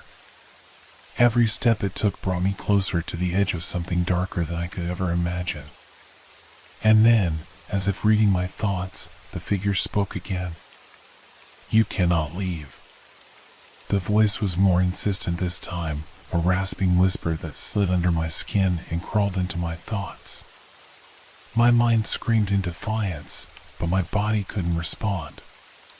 "You're already part of this now," it continued, the laugh bubbling up again, twisting the air into something suffocating. "There is no escaping the game." The game. The words rang in my mind. I had heard them before, but now they made sense. This wasn't just a nightmare. This wasn't some bizarre accident. I was part of something far worse than I could fathom, something that had no mercy, no end. And there was no way out. I tried to fight it, tried to will myself to do something, anything, but it was no use. The figure reached out, its hand, a mass of pale, twisted fingers, gripping the air in front of me. It was reaching for me, its movements slow but inevitable. Suddenly, I felt a sharp pain in my chest. It wasn't physical, but something deeper, more intangible. It was like the very core of my being was being pulled away, stretched thin, like I was being torn apart by invisible hands. The world around me began to warp, the shadows growing thicker, the air growing colder. And then I realized it. I wasn't alone in the room anymore. I wasn't alone in the house. The walls, once silent, began to groan under the weight of something shifting inside them. I heard the scratching again, louder now, frantic. It was as if something was clawing its way through the walls, desperate to break free. The noise grew louder, more erratic, and then, for the briefest moment, everything went still. The room was holding its breath. And then, it happened. A figure, like the one standing before me, emerged from the wall. It wasn't human, not entirely. Its limbs were wrong, twisted, the joints bending in ways they shouldn't. Its face, if you could call it that, was a blur of shadow, its eyes too deep, black voids that seemed to suck in the light around them. The figure stepped forward, its movements jerky, unnatural. Its mouth opened, and I could hear the same voice, but this time it was more distant, more detached, as if coming from somewhere beyond the walls. "You're not alone here," it whispered, its voice so cold, so full of hunger that I could almost feel it crawling up my spine. "You're all part of the game now. All of you." I couldn't move. I was frozen in place, my mind screaming in terror. I had to do something. I had to get out, to survive. But the figures kept coming. One after another, they emerged from the cracks in the walls, from the shadows, their forms twisting and bending as they approached me. They surrounded me, silent, waiting, watching. "There's no way out," The voice from the first figure whispered again, its presence almost crushing. Not anymore. My breath caught in my throat. My heart was pounding in my chest so hard I thought it might burst. There was no escape. No salvation. I had entered something far beyond my understanding, and now I was trapped in it. The walls closed in. The air thickened. The figures reached out with their long, twisted fingers. And then, everything went dark. I don't know how long I was unconscious. Time had stopped making sense the moment the darkness swallowed me. My thoughts were a blur, the pain in my chest still gnawing at me as though something was trying to crawl out from inside. I felt disconnected, like my mind had been torn from my body and was left floating somewhere between the cracks of reality. When I finally opened my eyes, I was no longer in the room. The air smelled different, stale and damp, as if I had been buried alive. The walls around me were smooth, but they were slick, wet, almost alive with the creeping sensation of something breathing just beyond them. The dim, flickering light above me barely cast any illumination, and the shadows around me stretched unnaturally long, distorting the space in ways that made my head spin. I was still in the house, but this place, this room, wasn't like the others. It felt more like a trap. The walls pressed in, narrowing with every breath I took. There was no escape here. No doors, no windows, just the walls. And the suffocating silence. Except for one sound. A faint scratching.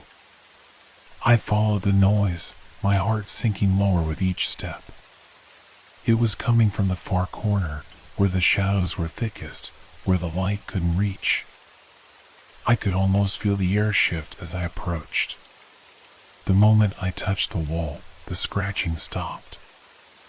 I stepped back, my pulse quickening. My mind screamed at me to leave, but my body refused. Something had drawn me here, something powerful and unrelenting. I placed my hand back on the wall, pressing harder this time, and that's when I felt it. A faint give. Like a door. Or a hidden passage. The wall began to shift, slowly at first, then more violently. With a deep, hollow groan, a section of it slid open, revealing a narrow, dark passageway. I didn't hesitate. I stepped forward, the cold air inside the tunnel biting at my skin, wrapping itself around me like icy fingers. As I moved further in, I could hear the sounds again, the laughter, the whispers, closer now, as if something was tracking me, following my every move. The tunnel twisted and turned, its walls tightening the deeper I went. The darkness felt oppressive, like it was suffocating me from all sides. Then, I saw it.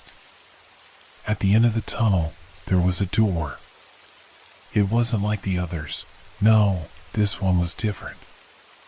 It was ancient, old wood with iron hinges that looked like they hadn't been touched in years. It seemed to hum with energy, as if something inside was waiting. I didn't want to open it. I didn't want to know what lay beyond it. But I had no choice. The noise, the pressure, the feeling of being hunted, it was all too much. I had to know.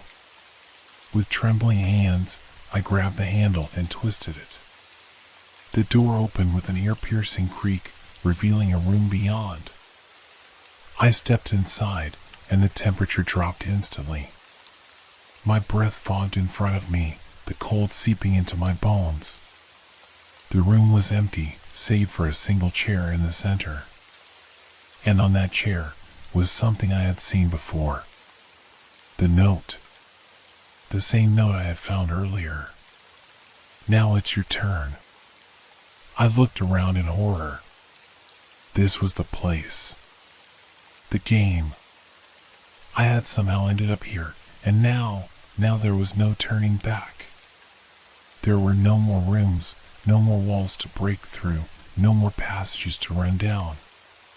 This was the final stage. The end. The laughter started again, louder this time, like it was coming from all around me. My heart raced. There was no escape from this room, no way out. The door behind me slammed shut with a deafening crash, and the walls began to close in on me. They weren't moving in the way they had before. Now, they were alive, hungry. The figures were here, too, their forms creeping along the edges of the walls, sliding across the floor in shadows. I couldn't see their faces, couldn't even tell if they had any, but I could feel their presence, their eyes burning into me. They were waiting, watching. And then, from the corner of the room, I heard the voice again. "You're not alone anymore." The figures shifted, moving closer, their bodies melding with the shadows, their laughter growing louder, more frantic. They reached for me, their hands long and twisted, and the air grew heavy, suffocating. I stumbled backward, my breath caught in my throat, and then I saw it. At the far end of the room, a faint light. It flickered, barely visible, but it was there. It called to me. Without thinking, I ran toward it, the laughter and whispers following me, their presence closing in, but the light was my only hope. The room felt like it was collapsing around me, the walls narrowing, but I couldn't stop. I reached the light, my hand outstretched. And then, everything went black.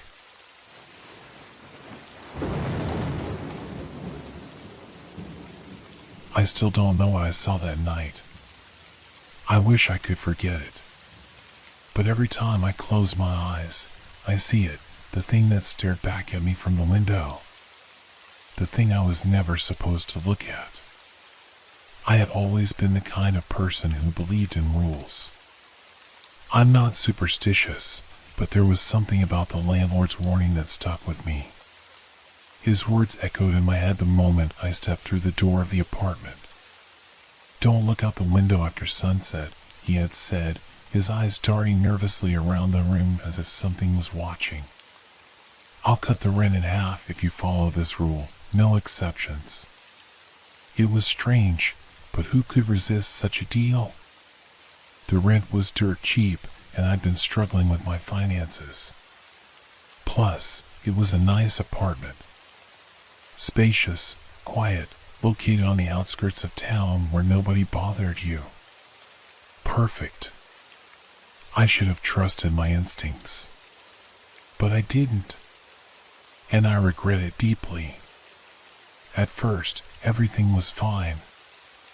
I settled into the apartment, the sounds of the city fading away with every passing day. It was peaceful, but too quiet. I didn't mind. Peace was something I needed. I stayed in most nights, reading, watching TV, and occasionally meeting friends for drinks. But there was always something off. A strange tension in the air. The feeling that I wasn't truly alone. The first few days, I obeyed the rule. I made sure to pull the blinds shut before dusk. But as the days grew colder and the evenings longer, I started to wonder. What would happen if I broke the rule? What was so bad about looking out the window? Curiosity gnawed at me, and before I knew it, I found myself staring at the clock, waiting for the last bit of sunlight to disappear behind the horizon. That night, I couldn't stop myself. I waited until the last shred of daylight faded away, and then I walked over to the window. The glass was cold under my fingertips, the chill creeping through my skin as I slowly pulled the curtain aside. At first, I saw nothing unusual. Just the empty street, bathed in the glow of the streetlights. The trees swaying gently in the wind. The usual sights of a quiet evening. I felt a strange sense of relief, thinking maybe the landlord had just been paranoid. Maybe the rule was some eccentric quirk of his, but there was no harm in breaking it. But then I saw it. A shadow moved across the street. It wasn't a person. Not exactly. It was too fluid, too unnatural. The shape stretched and twisted as if it was made of smoke, something that shouldn't exist. I stared, frozen in place, as it slowly crept along the sidewalk, its movements jerky and erratic. The figure seemed to notice me watching, stopping for a moment as if it was aware of my gaze. I stepped back from the window, my heart pounding in my chest. My breath hitched. Was I imagining it? I wasn't sure, but the figure's presence sent a chill through me that I couldn't shake. Slowly, I returned to the window, my hand trembling as I pulled the curtain back just a fraction. The figure was still there, standing beneath the street lamp, its face, or whatever was there, obscured by the shadows. It felt wrong. It felt like something that should not be. That's when I heard the knock at the door. The sound was loud, too loud for the silence of the apartment. My heart skipped a beat. I froze, staring at the door, wondering if it was the landlord. Maybe he had come to check on me. But no! There was something off about the knock. A strange, hollow quality to it. I didn't move. The knock came again, louder this time. It wasn't the landlord. It was something else.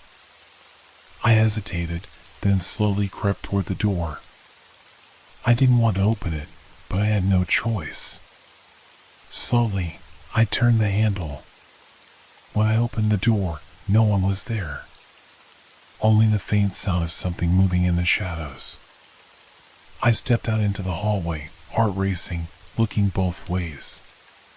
There was no one. But the air felt thick, heavy, as if something was lurking just out of sight. Then, I heard it. A low whisper. Just beyond my reach. You looked. Now you must pay the price. I spun around, but there was no one there. The hallway was empty. But the voice lingered, ringing in my ears like a death sentence. I rushed back into my apartment, slammed the door shut, and locked it. My hands were shaking, my thoughts a jumbled mess. I didn't know what was happening. I didn't know what I had seen. I didn't know if I would survive the consequences of my curiosity. But I knew one thing, I had broken the pact. And now, it was too late to take it back. I couldn't sleep that night. Every creak of the apartment, every gust of wind, felt like it was coming from somewhere else. As if the very walls were closing in on me. I kept hearing that whisper in my mind, you looked. Now you must pay the price. It was maddening, knowing that I had crossed a line I should have never approached. The next morning, I did what anyone in my situation would do. I tried to convince myself that it was all in my head.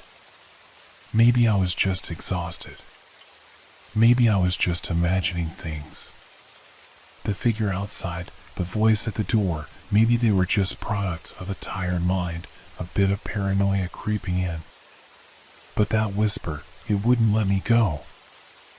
I spent the day in a haze, trying to distract myself with anything I could find. I cleaned the apartment. I tried to read a book. But my eyes kept darting toward the window, my mind returning to that shadow. To what I had seen. I didn't know what it was, but I knew it wasn't normal. And the more I tried to push the thought away, the louder the echo of that whisper became. I didn't want to go near the window again, but I couldn't stop myself. Around dusk, the same time I had seen the figure, I felt an irresistible pull. I had to look. I stood there for what felt like an eternity, staring out at the street below. At first, there was nothing. The street was quiet, the lights flickering in the cold evening air. But then it happened again. The shadow. It was back. This time, it was closer. Right at the foot of the building, moving at a pace that was too deliberate, too unnerving. It wasn't just a shadow anymore. It was something else entirely, something alive. Its form twisted and stretched, more defined, more sinister. And then, it turned its head toward me. I couldn't breathe. I couldn't move. The thing knew I was watching. Its eyes, or what I assumed were eyes, glowed faintly, like embers in the dark, burning with an unspoken hunger. I felt my pulse quicken as it began to move toward the building. The hairs on the back of my neck stood up. I pulled back from the window, trying to steady myself, but I couldn't shake the feeling that it was coming for me. I heard the knock again. This time, it was different. It wasn't just a knock on the door. It was a rhythmic banging, slow and methodical, like the ticking of a clock counting down to something inevitable. My breath caught in my throat as I stood frozen in place. I couldn't think. I couldn't act. I didn't know what to do. Another knock. Louder. Then, a voice. "You've seen too much. Now you must join us." It wasn't the whisper anymore. It was clearer, more urgent.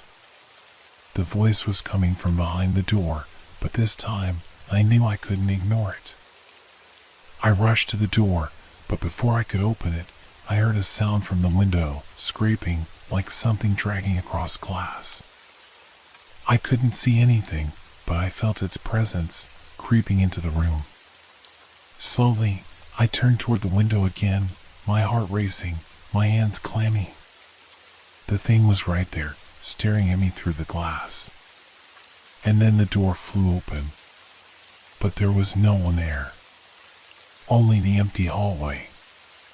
The air felt heavy, suffocating, as if something was waiting just out of sight. I stepped into the hallway cautiously, looking up and down, but the darkness was thick, and I couldn't see beyond a few feet. "You looked." The whisper echoed again, louder this time, as if it was coming from everywhere. "Now you belong to us." I turned and ran back into my apartment, slamming the door behind me. The room felt smaller, the air thicker. The shadow outside, it wasn't just outside anymore. I could feel it, pressing in on me. I didn't know how, but I knew it was coming. And it was going to take me. I looked around desperately. There was no way out. The windows were locked tight. The door was locked. I could hear the thing moving, dragging itself closer, scraping its form against the walls, like it was in the apartment with me. I couldn't see it, but I could feel its presence, suffocating, overwhelming. The silence between its movements was worse than any sound. I didn't know what to do anymore. That's when the landlord's words came rushing back to me, "Don't look out the window after sunset." He hadn't just been paranoid. He had known. He had known about the thing outside, the thing that waits in the shadows. He had known what happens to those who break the rule. And now, it was too late for me. The shadow pressed in harder, and I could feel its weight suffocating the room. The walls were closing in, inch by inch. The apartment, once an ordinary space, now felt like a prison with no way out. The figure outside, no, it wasn't just outside anymore. It was in the very walls, moving with a purpose I couldn't understand. Its form was like smoke, constantly shifting, but I could feel it, feel its coldness, its hunger. I backed away from the window again, my mind racing. I had to get out. But where could I go? Every exit seemed like a trap. Every path led straight into the waiting hands of whatever was out there. The apartment felt alive with it, the air thick with an unseen presence. Then, I remembered something. The landlord's warning, the strange words he had whispered to me the day I signed the lease. He had spoken in a way that made me think he knew more than he was letting on. "Don't look out the window after sunset," he had said, but there was more, something unspoken, something that lay beneath the surface of his warning. I ran to the door, my heart hammering in my chest. I didn't know what I was looking for, but I had to find something to stop this madness. I stumbled into the hallway, my breathing shallow and frantic, the echo of my footsteps loud in the silence. The building felt wrong. The walls were too close, the shadows too thick. There was a hum, a low vibration under my feet, like the entire structure was alive. I ran down the hall, looking for the exit, but as I passed the stairwell, I froze. The door at the end of the hall, the landlord's office, the one I had never noticed before, was slightly ajar. I had never seen that door open. I stepped closer, my hand trembling as I reached for the handle. I wasn't sure what I was hoping to find behind it, an answer, a way out, or perhaps some shred of sanity in the chaos. I pushed the door open and stepped inside. The office was dark. The only light came from a dim, flickering bulb above, casting long shadows across the walls. The room was small, filled with stacks of old paperwork and dusty furniture. There was a desk in the center, a chair behind it. The air was thick with the smell of mildew and something older, something darker.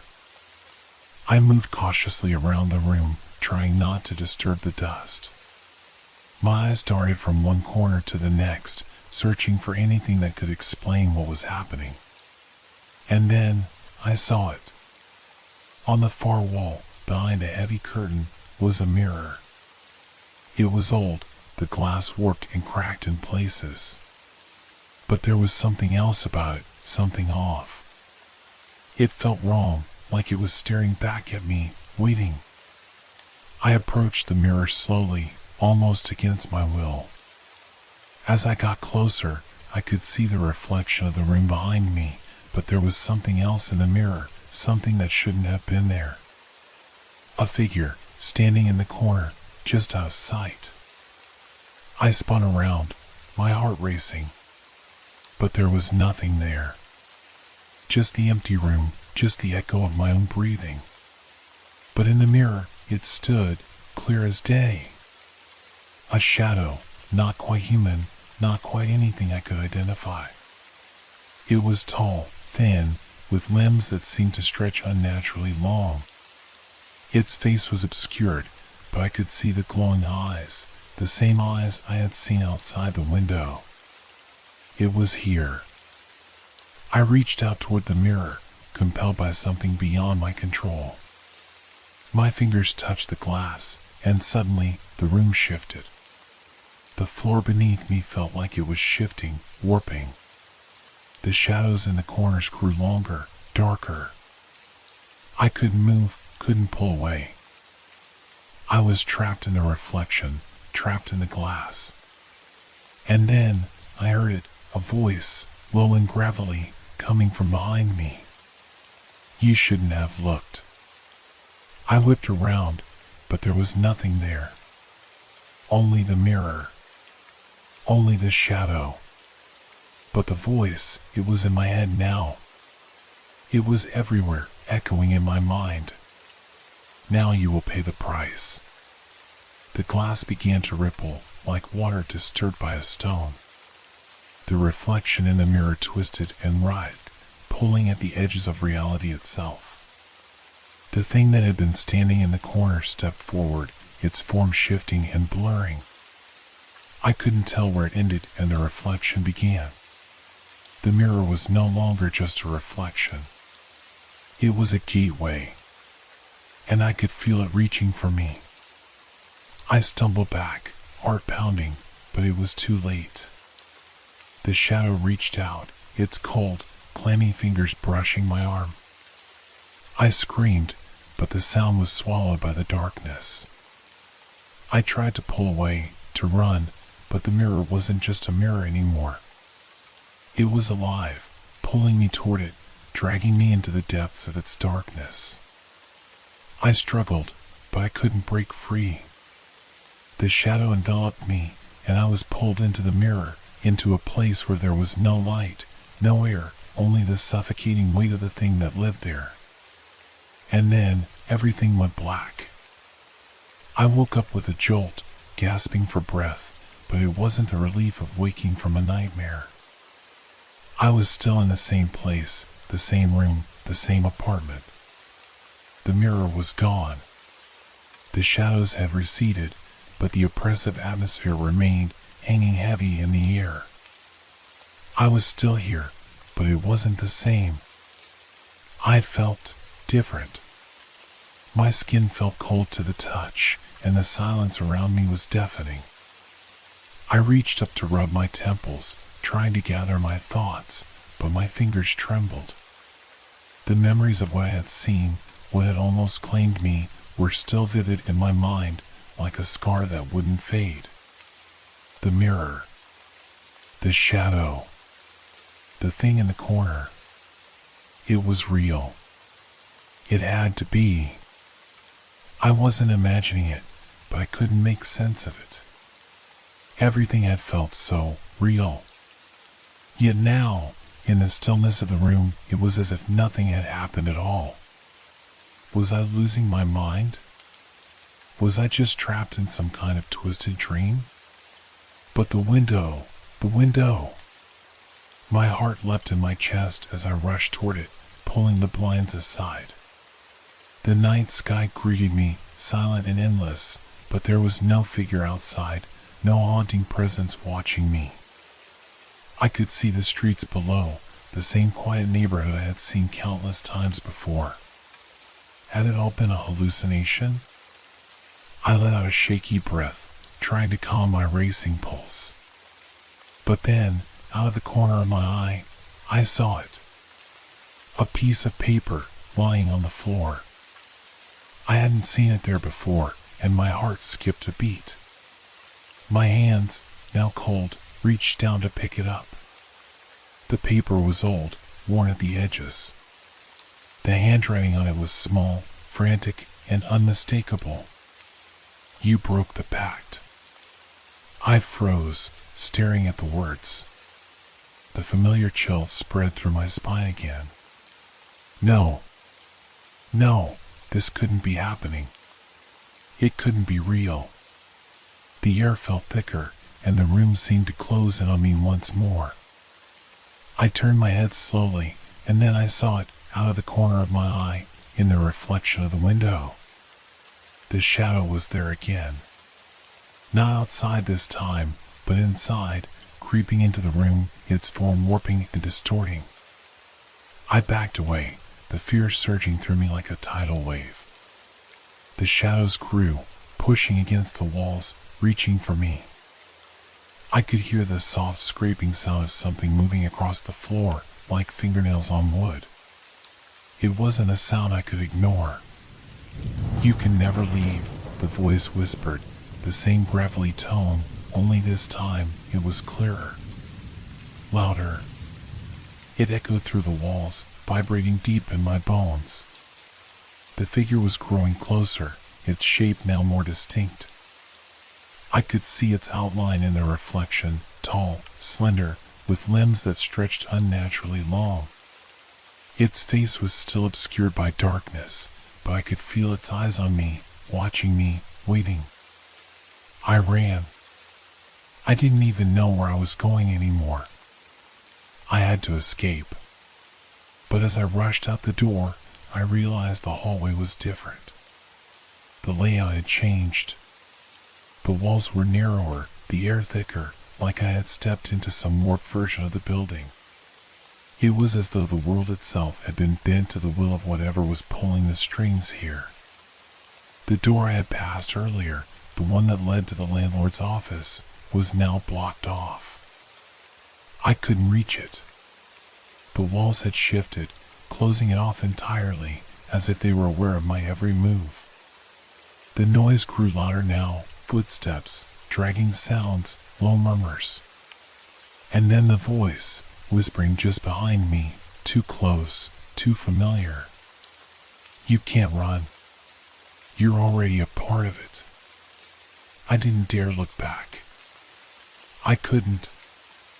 I didn't want to know if it was right behind me, but the feeling in my chest told me it was.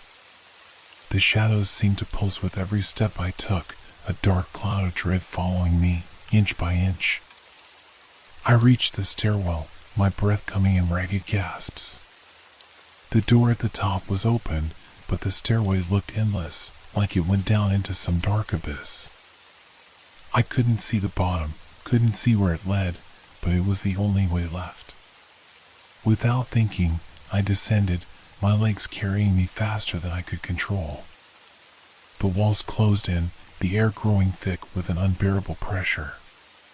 The silence pressed against my ears, but the footsteps behind me, they didn't stop. They were still there, always just behind me, matching my pace. I reached the bottom, heart pounding, but when I looked around, I found myself in a place I didn't recognize. The walls were covered with blackened markings, symbols, runes. I didn't know, but they were there, etched deep into the very foundation of the building. And there, at the center of it all, was the thing I had been running from. It was no longer a shadow. It was real. Its form had solidified, twisted into something far more grotesque than I had ever imagined. Its eyes, those burning, empty eyes, locked onto mine. You broke the pact, it repeated, the words now a chant, an incantation that filled the air. And now, you belong to us. I could feel the darkness closing in. I could feel myself being pulled toward it, unable to resist, unable to fight back. My vision blurred, my body weakened by the weight of the curse I had unknowingly accepted. And then, everything went dark. When I woke up, it was different. There was no darkness, no suffocating pressure, no whispers. I was no longer in the strange, endless stairwell.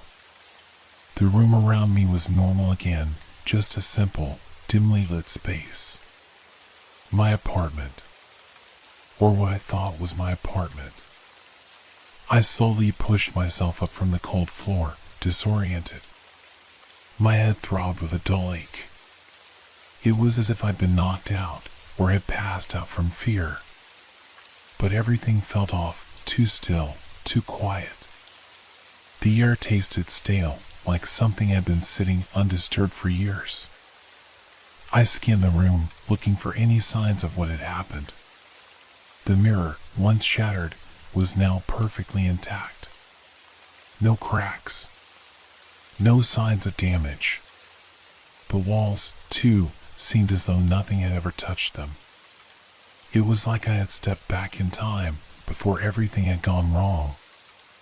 I rubbed my eyes, trying to shake off the lingering sense of dread that clung to me. Could it have all been a dream? No, it couldn't have been. The sensations, the terror, the whispering, it had felt too real. Then I noticed it. A small, folded piece of paper lay on the kitchen counter, as if placed there just for me to find. My heart stopped. The handwriting. It was the same frantic scrawl I had seen before. The pact has been sealed. There's no turning back. I froze. The words seemed to pulse in the air around me, each syllable heavy with finality. I didn't know how to process it, how to react.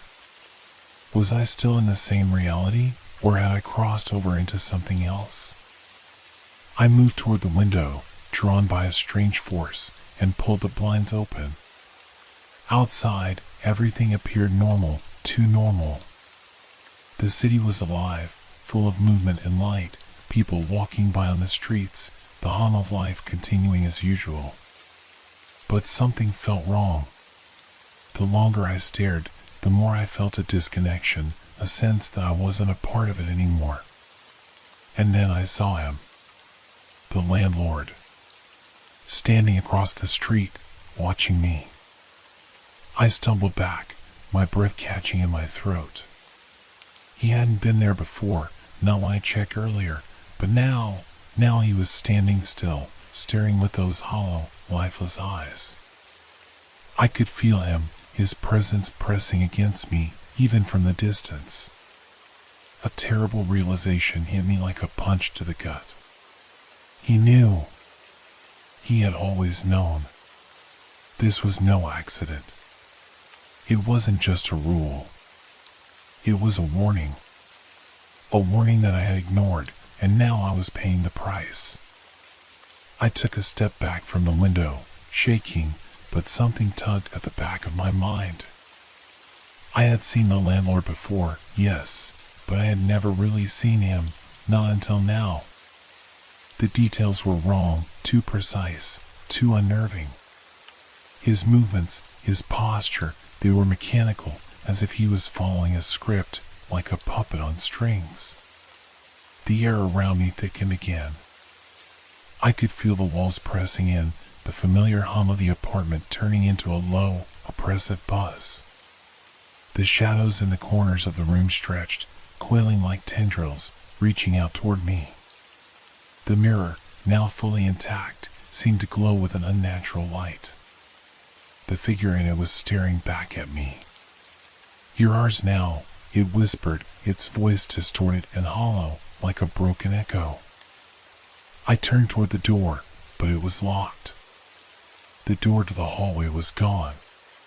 The layout of the apartment had changed once again, as though the very structure of the building was shifting around me.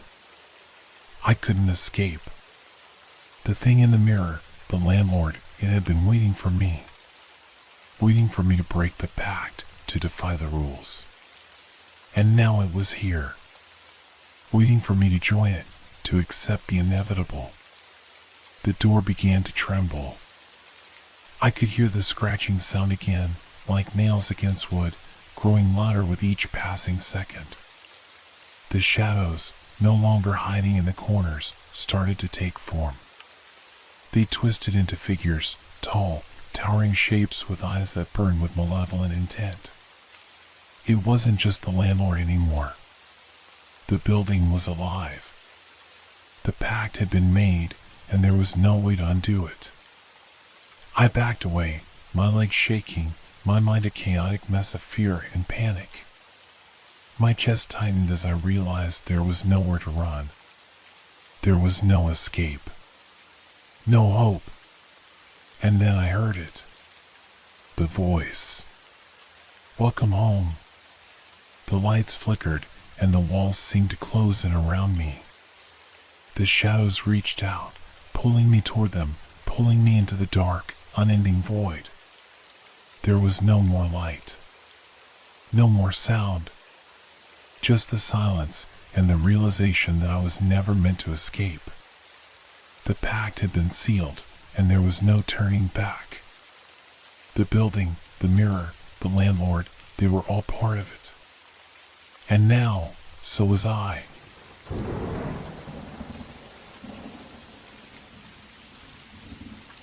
I had never believed in the supernatural.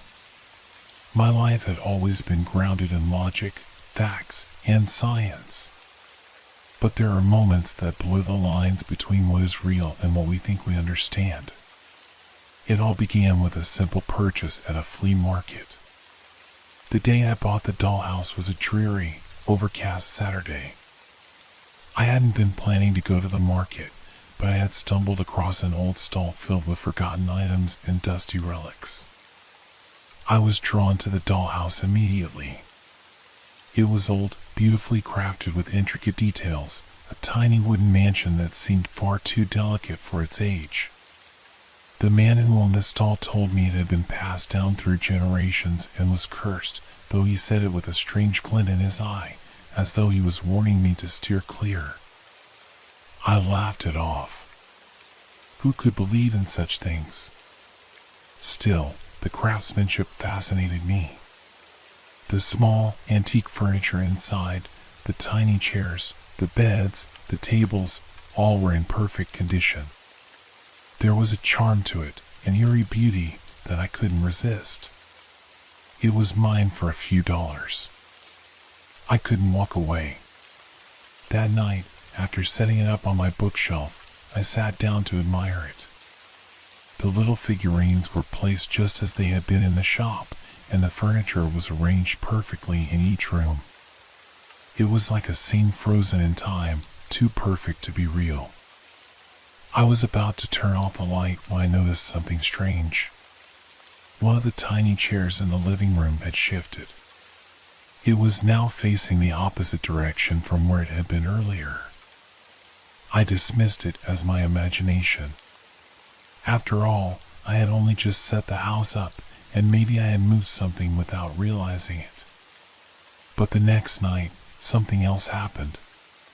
The figurines had shifted positions again, and this time, the changes were more noticeable. The little girl in the bedroom had moved closer to the window, while the old man had somehow ended up sitting at the table, staring into the kitchen. I couldn't fathom how it was possible. I knew for sure that I hadn't touched the dollhouse since the night before. I stood there for a moment, frozen in place.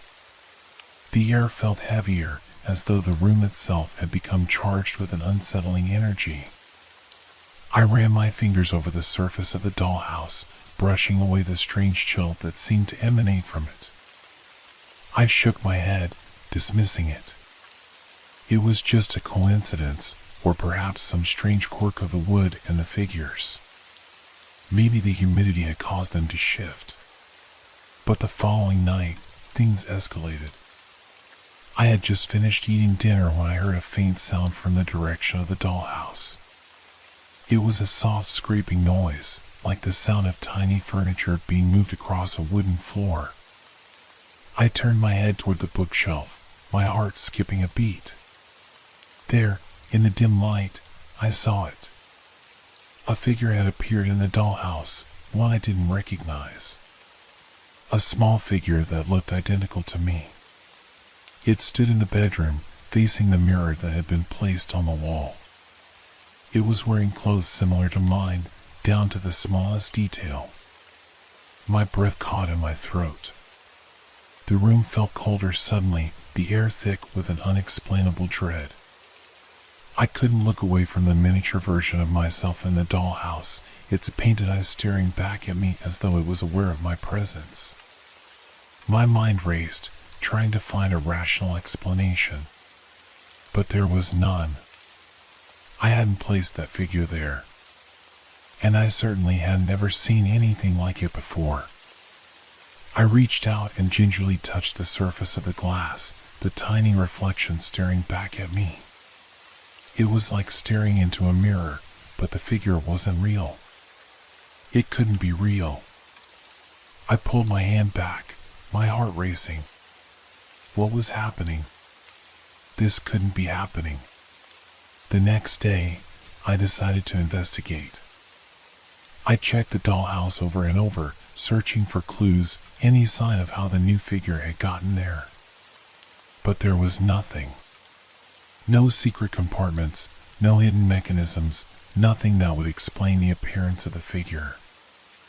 I couldn't shake the feeling that I was being watched, that the dollhouse was somehow alive. The tiny furniture would shift again, and the figurines would change their positions, subtly at first, then more noticeably. Each night, the changes became more frequent, more deliberate. I began to lose track of time, wondering how long I had been obsessing over this strange occurrence. It was as though the dollhouse had a mind of its own, one that was drawing me in, pulling me closer, until I could no longer escape its grip. And then, one night, I noticed something that chilled me to my core. The figure that resembled me in the dollhouse had moved again. This time, it wasn't just standing in the room. It was sitting in the very spot I had been sitting earlier that evening, staring at the bookshelf as though it was waiting for something. And I realized it was waiting for me. I couldn't sleep that night. The thought of that tiny figure, staring at me from the dollhouse, gnawed at my mind. I knew something wasn't right, but I couldn't make sense of it. My logical side fought against the creeping dread that clung to me like a shadow, but the longer I stared at that miniature replica of myself, the more I felt something else, something unsettling, lurking in the quiet corners of my apartment. The figure in the dollhouse had positioned itself in my place, mimicking my posture, down to the way I slouched slightly in the chair. I tried to convince myself it was just a coincidence, that the dolls had somehow moved on their own, or that I had forgotten how I'd arranged them. But there was something in the stillness of the room, something that made my skin crawl. I stared at it for hours, feeling as though I was no longer alone in the room. The silence became suffocating. I looked away, only to find that the figure had moved again. This time, it was standing at the door of the dollhouse's tiny bedroom, gazing into the darkness. It was like it knew exactly where I was, what I was thinking. Unable to take it anymore, I reached for the dollhouse. I needed to stop this, stop whatever strange force was at work here. But as I touched it, something strange happened. The room seemed to shift. The walls felt like they were closing in on me, and I could hear faint whispers, like a soft rustling breeze or a murmur just out of reach. The air was heavy, thick with a presence I couldn't see but could certainly feel. I pulled my hand back quickly, breathing hard.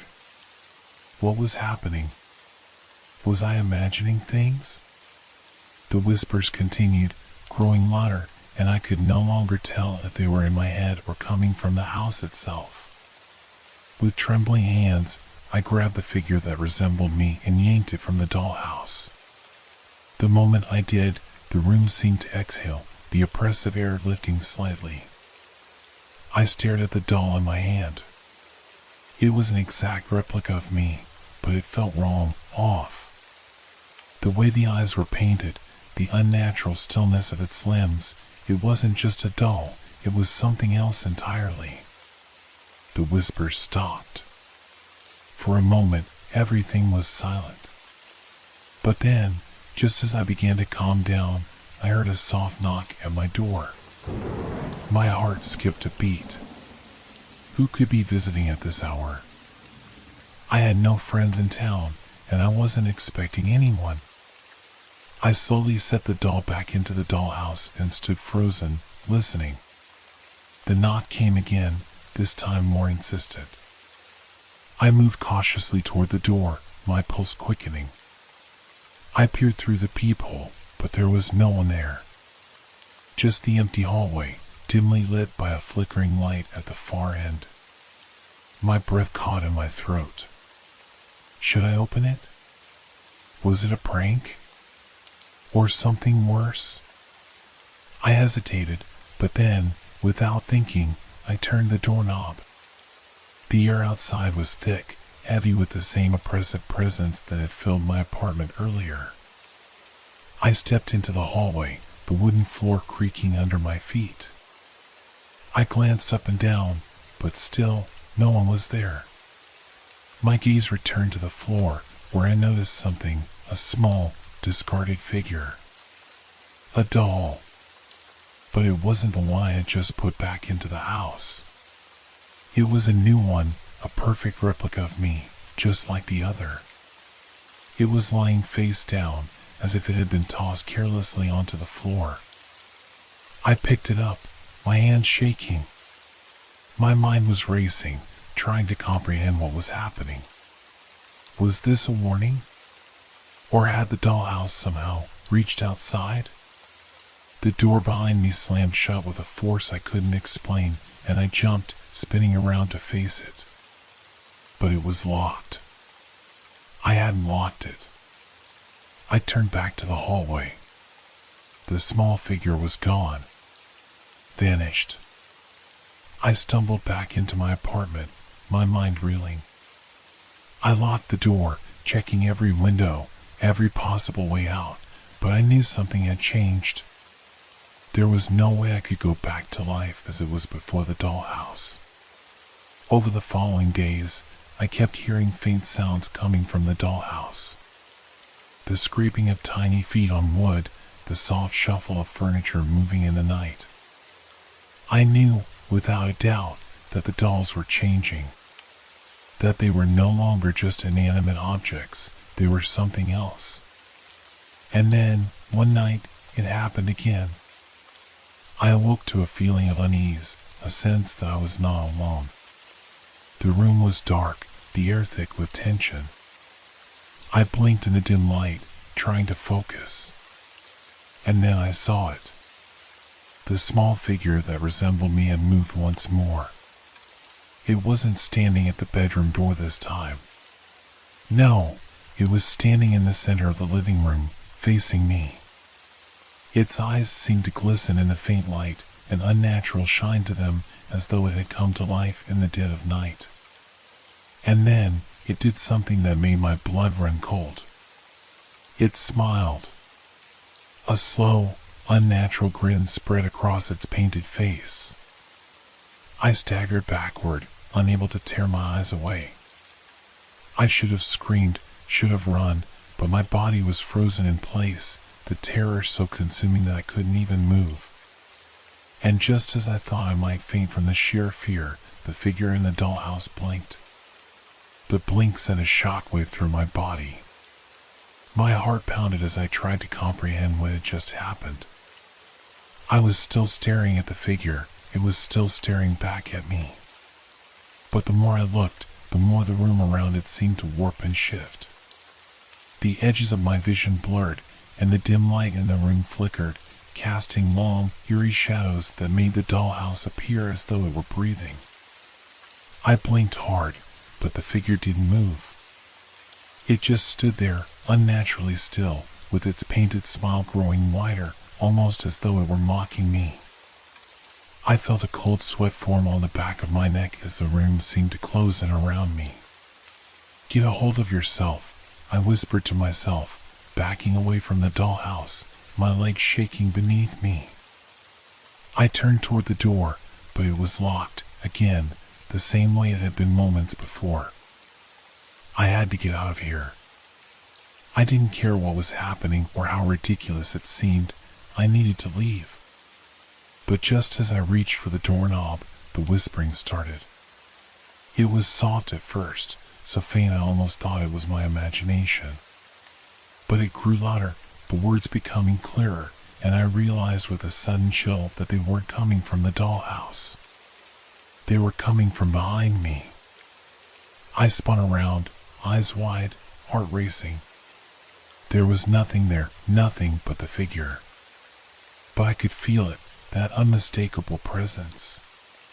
Something was watching me, something that wasn't quite human. I looked back at the dollhouse. The tiny figure inside, now impossibly close to the glass, was moving. Slowly, deliberately, it crawled toward the edge of the house, and I could hear the faint scrape of its tiny hands against the wood. The sound was nauseating, like fingernails on a chalkboard. My pulse raced, and I took a step forward without thinking. I couldn't stop myself. I was drawn to it, like a moth to a flame. The house seemed to beckon me, the doll now only inches from the edge, staring at me with eyes that no longer seemed painted, but alive. And then, as I reached out to stop it from falling, I felt a sharp, icy breeze sweep through the room, ruffling the curtains and making the hairs on my neck stand up. The figure in the dollhouse was gone. The room grew colder. My breath came out in visible puffs, and I spun around, trying to orient myself in the growing darkness. Where had it gone? The room was quiet, too quiet, and I was sure I could hear the faintest sound of tiny footsteps behind me. I turned, my eyes darting wildly around the apartment. Nothing. The dollhouse sat there, still and silent on the table. But that feeling, the feeling that something was terribly wrong, didn't fade. It was growing stronger, the oppressive weight of it pressing against my chest. Something had changed. The air was thick with it. Suddenly, the silence was broken by a loud thud. The sound came from the hallway outside my apartment. I froze, my hand gripping the edge of the table. The thud was followed by another, and then another, growing closer. Someone was in the hallway. I stepped toward the door, heart hammering in my chest. Was it the landlord? Had he come to check on me? But why would he knock at this hour? I peered through the peephole, holding my breath. There was no one there. But the whispering from before, it was back. This time, it wasn't just a murmur. It was a chant, a rhythm of voices that swirled around me, speaking words I couldn't understand. My hand shook as I reached for the doorknob again, only this time, the door pushed open on its own. A gust of wind rushed in, swirling through the apartment and carrying with it an overwhelming sense of dread. I stumbled back, my head spinning. Something was wrong. This wasn't just a bad dream anymore. This was real. A shadow moved in the hallway. The figure from the dollhouse, it was standing there, but it wasn't a doll anymore. It was no longer confined to the tiny space of the house. It had grown, expanded, until it loomed in the doorway of my apartment. Its painted smile stretched across its face, twisted and grotesque, and its eyes, those lifeless, soulless eyes, were fixed on me. I tried to scream, but no sound came out. My body refused to move, paralyzed by terror. The figure stepped forward, its tiny feet scraping against the floor, and for a moment, I could have sworn I saw my own reflection in its eyes. I stumbled backward, falling against the wall. The figure didn't stop. It took slow, deliberate steps, closing the distance between us. And then, just as I thought I would lose my mind, it spoke. "Come home," it whispered, its voice an eerie echo that filled the room. "Come home with us." Suddenly, the dollhouse on the table seemed to glow, an unnatural light emanating from within it. The furniture inside was shifting, moving as if alive, and I could hear the faint sound of footsteps, tiny, hurried footsteps, as if the dolls were walking towards me. But there was no escaping it now. The walls around me felt like they were closing in, and the air had become so thick it was suffocating. I turned, trying to flee, but the door slammed shut with a deafening crash, trapping me inside. The figure in the hallway stepped forward, its hand outstretched, reaching for me. And then, as I turned to face it, I saw the final, horrifying detail. The dollhouse had been moved. The doll that looked like me was no longer in the house. It was standing in the doorway, its tiny fingers reaching out toward me. It was my hand.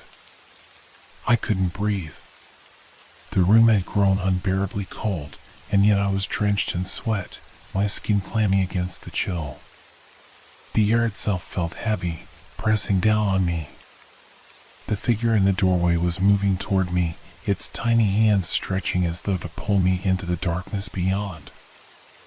I wanted to run, to escape, but my body wouldn't obey. My legs refused to move, my arms hanging useless at my sides as I stared at the thing that had replaced my reflection. The doll with my face. Its hollow, unblinking eyes pierced into mine, and its painted smile only grew wider, more sinister. It was mocking me. The sound of its tiny footsteps echoed in my mind, louder and louder, until I couldn't hear anything else. The world around me seemed to blur, warping and distorting. The walls were no longer just walls.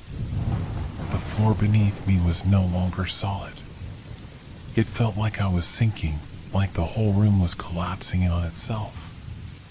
The whispering grew again, surrounding me, its voices low and unintelligible, like a chant coming from the deepest, darkest corners of my mind.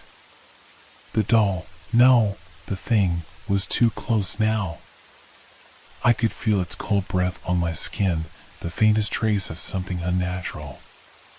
It reached out, its fingers grazing my arm. The touch was like ice, sending a jolt of shock through my body. "Come home with us." The words weren't a plea. They were a command. A promise. The dollhouse on the table behind me.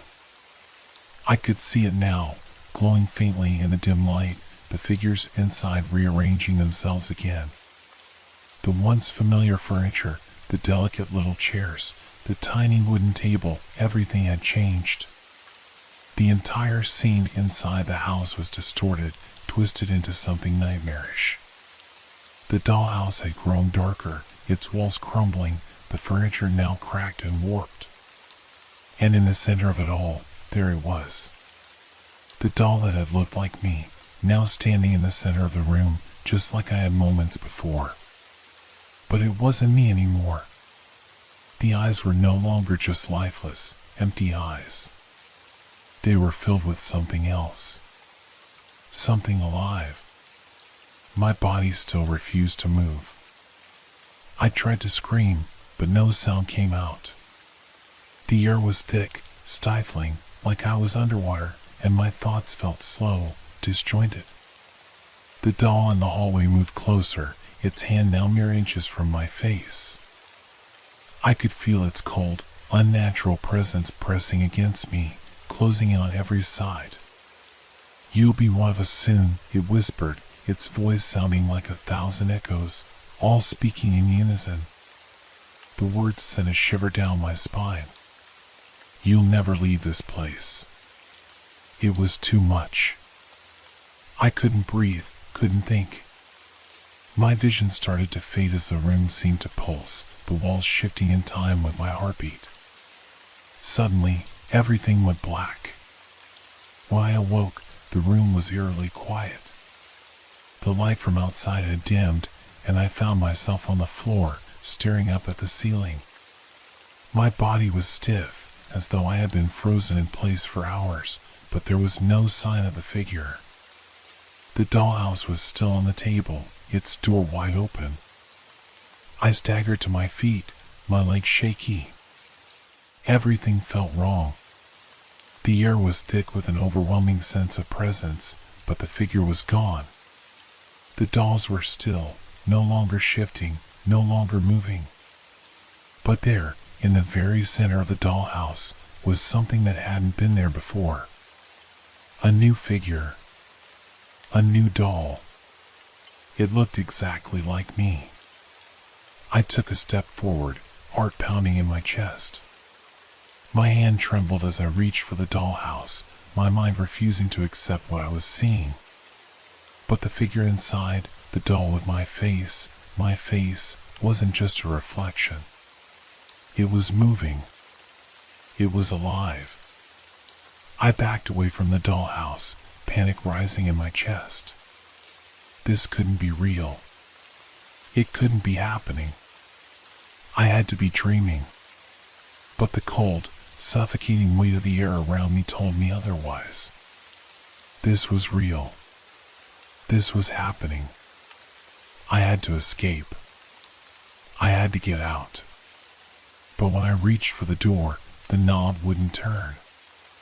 I tried again, pulling and twisting with all my strength, but it was as though the door was sealed shut from the outside. I was trapped. I turned back to the dollhouse. The new doll, my doll, was now standing up, its tiny legs moving in perfect sync with my own.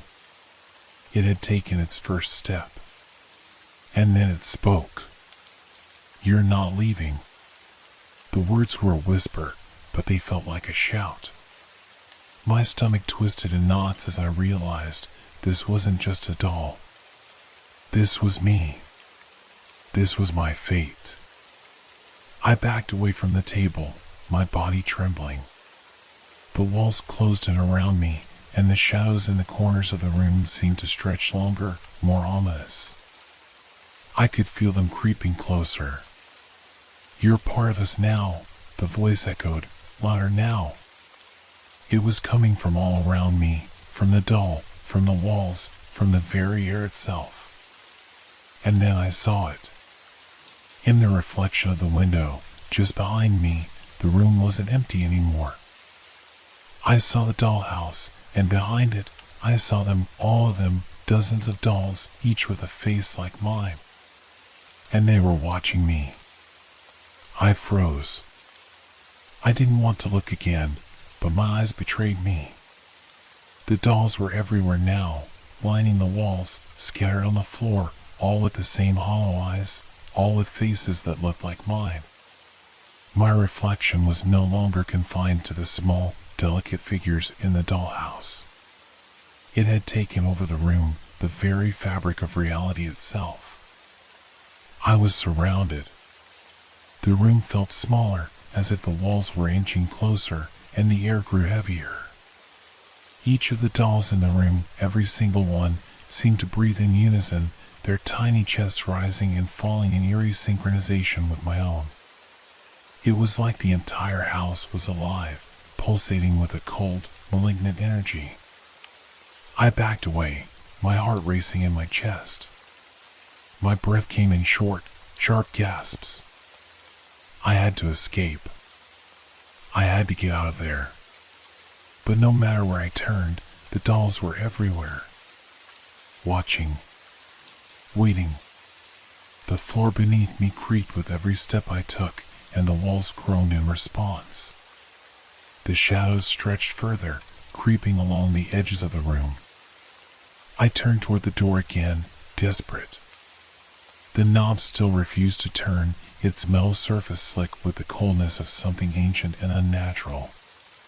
The whispering started again, soft at first, then growing louder, like 1,000 voices calling my name. But the voices weren't coming from the dolls. They were coming from within me, deep in my mind, from places I didn't even know existed. "You belong to us now," they whispered. "You were always meant to join us." I shook my head violently, trying to block out the voices. But they were relentless, growing louder, more insistent. The walls trembled as though they were alive, the wooden beams groaning under some unseen weight. And then I heard it. A faint scraping sound, like fingernails running along the floor, coming from behind me. I spun around, my pulse quickening. The dolls. They were moving. The smallest ones, the ones I hadn't noticed before, were crawling toward me. Their tiny hands reached for my legs, the touch so cold it burned. I kicked, but they latched onto me, their eyes unblinking, their mouths opening in silent screams. The others remained still, watching, their painted smiles growing wider, their eyes glinting in the dim light. Panic surged through me. I tried to pry the dolls off, but they clung to me, their grip tightening with every struggle. Their bodies were stiff, unyielding, but there was a strength in them, an unnatural strength that should not have been possible for something so small. Their fingers dug into my skin, pulling me down, pulling me closer to the floor. I could feel the cold, the dark weight of the room pressing down on me. "Come with us," the voices crooned in unison, "you were always meant to be here." I stumbled, tripping over the dollhouse, the little furniture scattered across the floor like forgotten memories. I had to get away. I had to get free. I ran. No, I didn't run. I couldn't run. I was being dragged, the dolls pulling at me, their whispers filling my ears. I was trapped. I was trapped in a house full of things that were supposed to be inanimate. But they weren't inanimate. They were alive. I reached for the window, desperate to break through, to escape. The glass was cold beneath my hands, but it wasn't moving. I couldn't open it. I couldn't break it. The doll in the doorway moved again, its tiny steps echoing in the silence. The one with my face. It reached out toward me, its cold fingers brushing my cheek. "You will be like us," it whispered, "forever." I felt the world shift, like a heavy curtain pulling me into darkness. The walls closed in, and the room blurred, fading into shadow. I couldn't breathe. I couldn't see. And then, nothing. Everything stopped. When I opened my eyes again, the room was silent. The dolls were gone. The furniture was still in its place. The dollhouse on the table was calm, peaceful, as though nothing had ever happened. But as I looked around, something felt off, like the room wasn't quite the same. I was standing at the window now, looking out over the street. The sun had set, and the streetlights cast long shadows across the empty road. I felt a strange sense of calm, as though nothing had changed, as though I hadn't just been pulled into a world of nightmares. But then I saw it. In the reflection of the window, just behind me, I saw the doll. The one with my face. It was standing in the doorway, just as it had been before. And it was smiling. The smile was wide, too wide, stretching unnaturally across its painted face. It wasn't a reflection anymore. It was standing right behind me. And I knew, in that moment, that I wasn't alone. I never had been.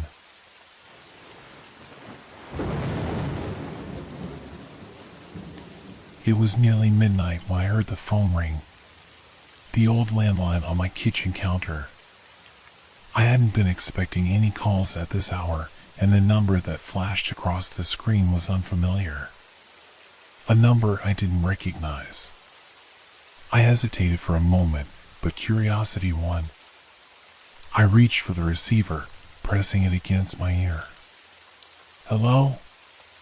There was a brief silence on the other end, followed by a voice that sent an immediate chill down my spine. It wasn't deep or ominous, but there was something strange about it, a tremor, like someone who had been holding back fear for too long. I am you," the voice said. "I'm you from 10 years in the future. You have to listen to me." I blinked, trying to process the words, but the sensation of the ring closing in around me became overwhelming. "What do you mean?" I asked, half laughing, unsure whether I was being pranked or if my mind was playing tricks. "How can you be me?" I'm you," the voice repeated, its tone more urgent now. "And you need to stop what you're doing. You're on a path that will destroy everything." I stood frozen, my fingers still gripping the receiver. There was a faint echo in the background, a sound I couldn't place. The voice, though, was unmistakably my own. But older, worn, and deeply afraid. "I don't understand," I said, trying to sound calm. "What do you mean? What should I stop?" A pause. Then the voice, shaking, said, "Whatever it is you're about to do, stop. You won't be able to undo the consequences. Trust me, nothing will be the same after you go through with it." The line crackled with static, and I could hear the faintest sound of hurried breathing before the voice continued, now almost pleading. "Please. You have to trust me. I'm warning you for a reason. The future you're heading into, it's not what you think. You won't be the same person anymore." I felt my heart racing, a rising panic clawing at me. I opened my mouth to speak, but the words wouldn't come. My mind was overwhelmed with questions, each one crashing against the next. "Who are you?" I finally asked, my voice trembling. "Why are you doing this?" The voice went quiet. The silence stretched on for so long that I thought the call had dropped. But then, the voice came back, slower, more deliberate. "I told you. I'm you. From the future. And if you don't listen to me, if you don't stop now, I can't help you anymore. The line went dead. I stood there, holding the receiver, staring at the phone in disbelief. The words the voice had said echoed in my head like a constant refrain. I glanced around my apartment as if expecting someone or something to be watching me. But there was nothing out of the ordinary.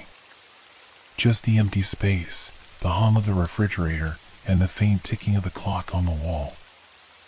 I sat down at the kitchen table, my mind racing. How was this possible?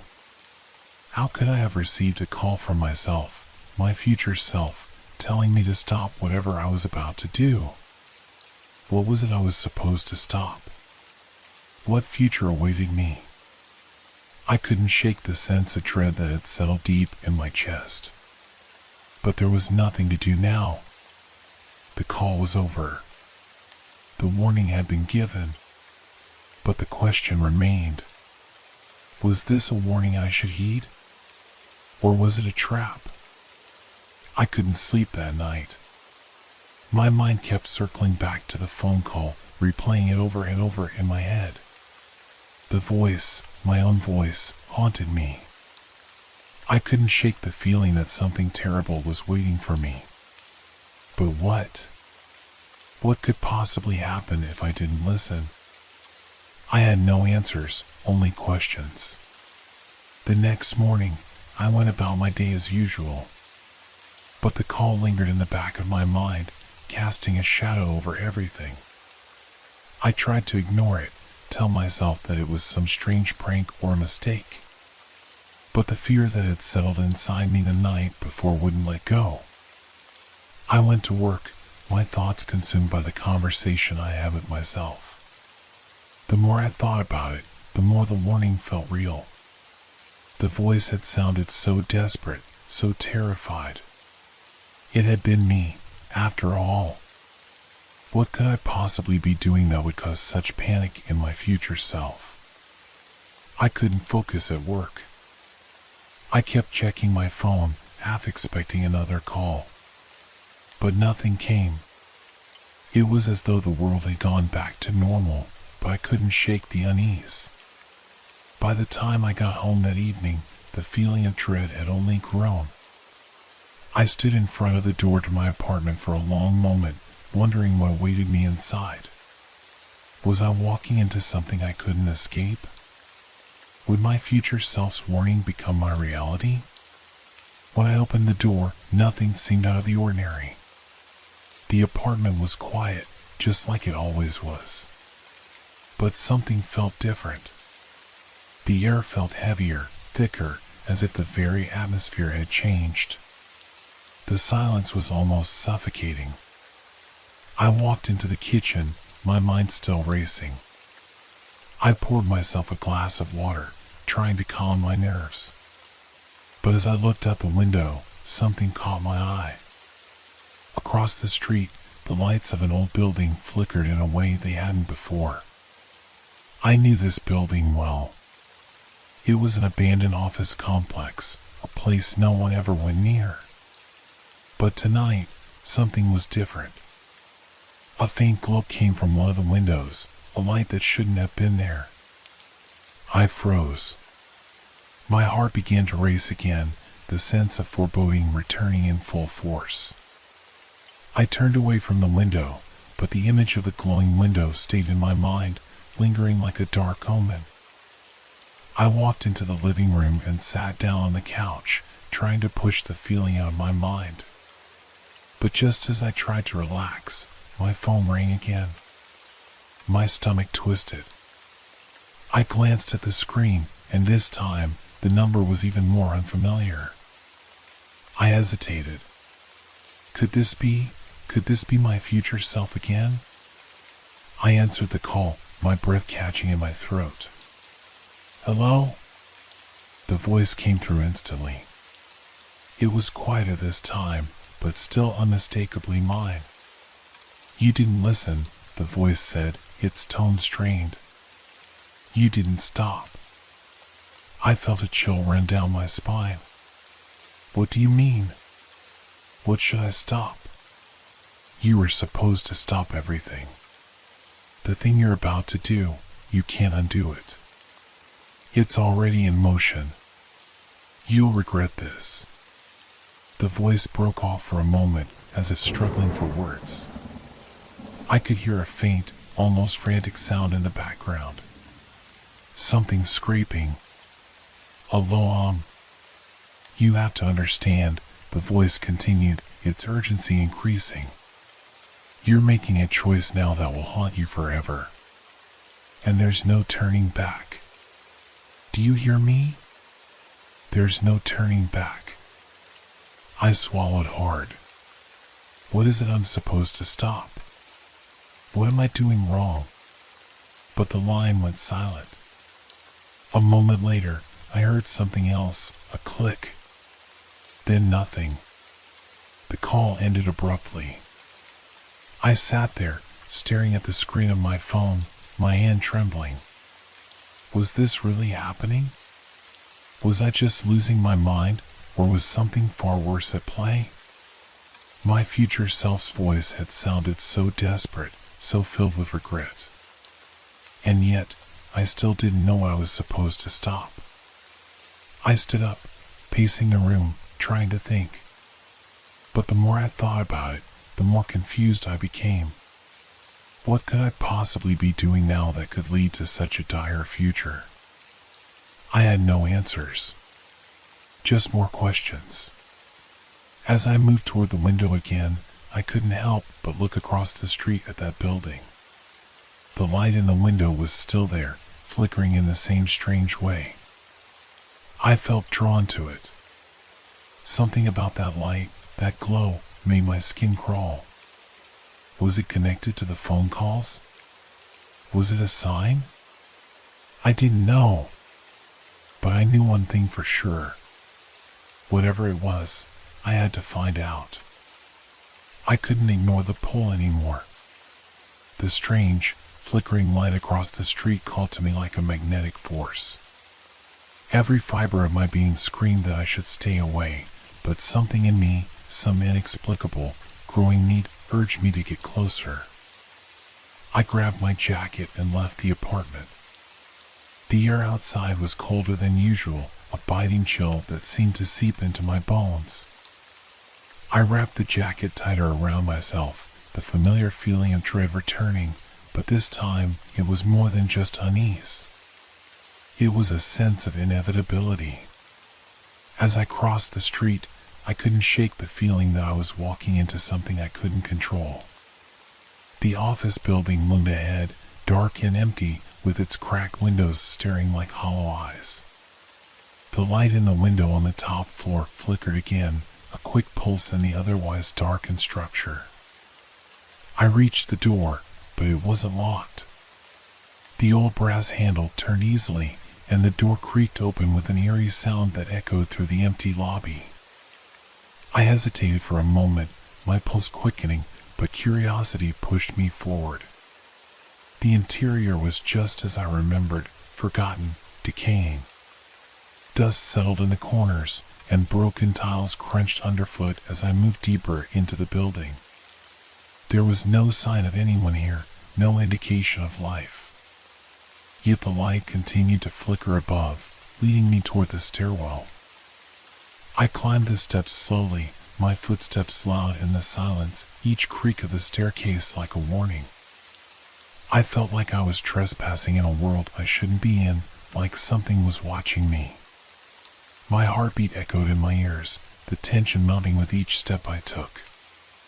When I reached the top floor, the light was brighter now, no longer just a flicker, but a constant, almost oppressive glow. I approached the door at the end of the hallway. The light emanated from beneath it, and I could hear a faint buzzing sound, like electricity humming through the walls. My hand trembled as I reached for the doorknob, but before I could turn it, the door swung open by itself. The room was empty, except for one thing. On the floor, in the center of the room, was a small table with an old rotary phone sitting on it. The phone was the same as the one on my desk at home. It looked almost identical, except for the fact that the cord was slightly frayed, and the plastic casing was scratched in places. I felt my breath catch in my throat. The phone seemed to radiate an unsettling energy, a pull I couldn't resist. I knew it was somehow connected to everything that had been happening, the calls, the warnings, the fear. I stepped into the room, my fingers hovering over the phone. The buzzing grew louder, almost deafening now. My mind screamed at me to turn around, to leave, but I couldn't. Something compelled me to pick up the receiver. As my fingers wrapped around the cold plastic, the buzzing stopped abruptly. The silence that followed was oppressive, as if the entire room had been holding its breath. Then, a voice crackled through the receiver. "You shouldn't have come here." It was the same voice, my voice. The words hit me like a punch to the gut, and for a moment, I couldn't move. My mind screamed at me to put the phone down, but I couldn't bring myself to do it. The voice on the other end sounded desperate, terrified. "Why did you come? This isn't how it's supposed to happen. I told you to listen, but you didn't." The voice trembled, as if it were about to break. "Now it's too late. The future's already set in motion, and you can't stop it anymore." I stumbled back, my grip tightening around the phone. My breath was shallow, heart pounding in my chest. "What are you talking about? What do I need to do?" "You have to leave," the voice whispered. "You have to leave before it's too late. You've seen too much." The line went dead. I stood there in the darkness, the phone still pressed to my ear, trembling in my hands. My mind raced with fear and confusion. What was I supposed to leave? What was happening? I couldn't stay here. I had to get out. But as I turned to leave, the room seemed to distort around me. The walls seemed to close in, the air growing thick and heavy. The door, which had opened so easily before, was now locked tight. Panic rose in my chest. I pulled at the door, but it wouldn't budge. And then I heard it. The faint sound of a phone ringing, distant at first, but growing louder. It was coming from somewhere deeper in the building, somewhere far behind the door. Another call. It was like the phone had become a part of me, calling me to a future I wasn't ready to face. I stood frozen, caught between the ringing phone, the locked door, and the fear that was creeping up my spine. What had I just unleashed? The ringing phone was deafening, its sharp, insistent tones reverberating through the room. My body tensed, caught between the door I couldn't escape and the eerie call I couldn't ignore. The phone's sound was almost mocking, a cruel reminder of the voice on the other end, the future me, warning me, begging me to leave. But I couldn't. The phone call, once a strange anomaly, had now turned into a nightmare I couldn't wake from. With trembling hands, I dropped the receiver back into place, my mind racing. It had been 10 minutes, no, longer, since the call had ended. Yet the echo of that voice still lingered, its words etched into my mind. "You have to leave." I tried the door again, harder this time. The handle rattled in my grip, but the door wouldn't budge. There was something unnatural about it, something I couldn't explain. I backed away, my heart racing. I had to get out. I had to find a way to escape. I turned to face the rest of the room, desperate for another exit. That's when I saw it. At the far end of the room, near the wall, was a window. The glass was cracked, but still intact. Outside, the city was bathed in the cold light of street lamps. But there was something wrong. The view, it wasn't right. The buildings, the streets, they were warped, stretched unnaturally, like something out of a nightmare. The night sky was too dark, the stars too dim, as if the world itself was fading away. I rushed to the window, my hands pressed against the cold glass. But even as I looked outside, the scene before me seemed to distort, as if it was flickering in and out of existence. It was like I wasn't supposed to see it, not this future, not this version of the world. I felt my stomach turn, my mind struggling to understand what I was seeing. But the ringing phone grew louder again. I turned away from the window and ran back to the phone. My pulse quickened, and my skin prickled with the sense that I was being watched. I couldn't escape. The room, the building, the very air around me, all seemed to close in, to swallow me whole. The walls seemed to pulse with the ringing, each sound dragging me deeper into this nightmare. I grabbed the receiver once more, desperate for answers. "Hello?" I said, my voice barely more than a whisper. There was a pause on the other end, a long, drawn-out silence that made my skin crawl. Then, the voice came again. "I warned you," it said, but this time it was different. The voice was distorted, muffled, like it was coming from far away, too far away. "I warned you, and now it's too late." "Too late for what?" I asked, panic rising in my chest. "What's happening? What do I need to do?" The voice laughed softly, but it wasn't the voice I remembered. It was harsher, more jagged. "There's nothing you can do. You've seen too much. You've crossed a line, and now the future will unfold whether you want it to or not." My hand tightened around the receiver, my knuckles turning white. "Tell me what's going to happen. What will I see? What happens next?"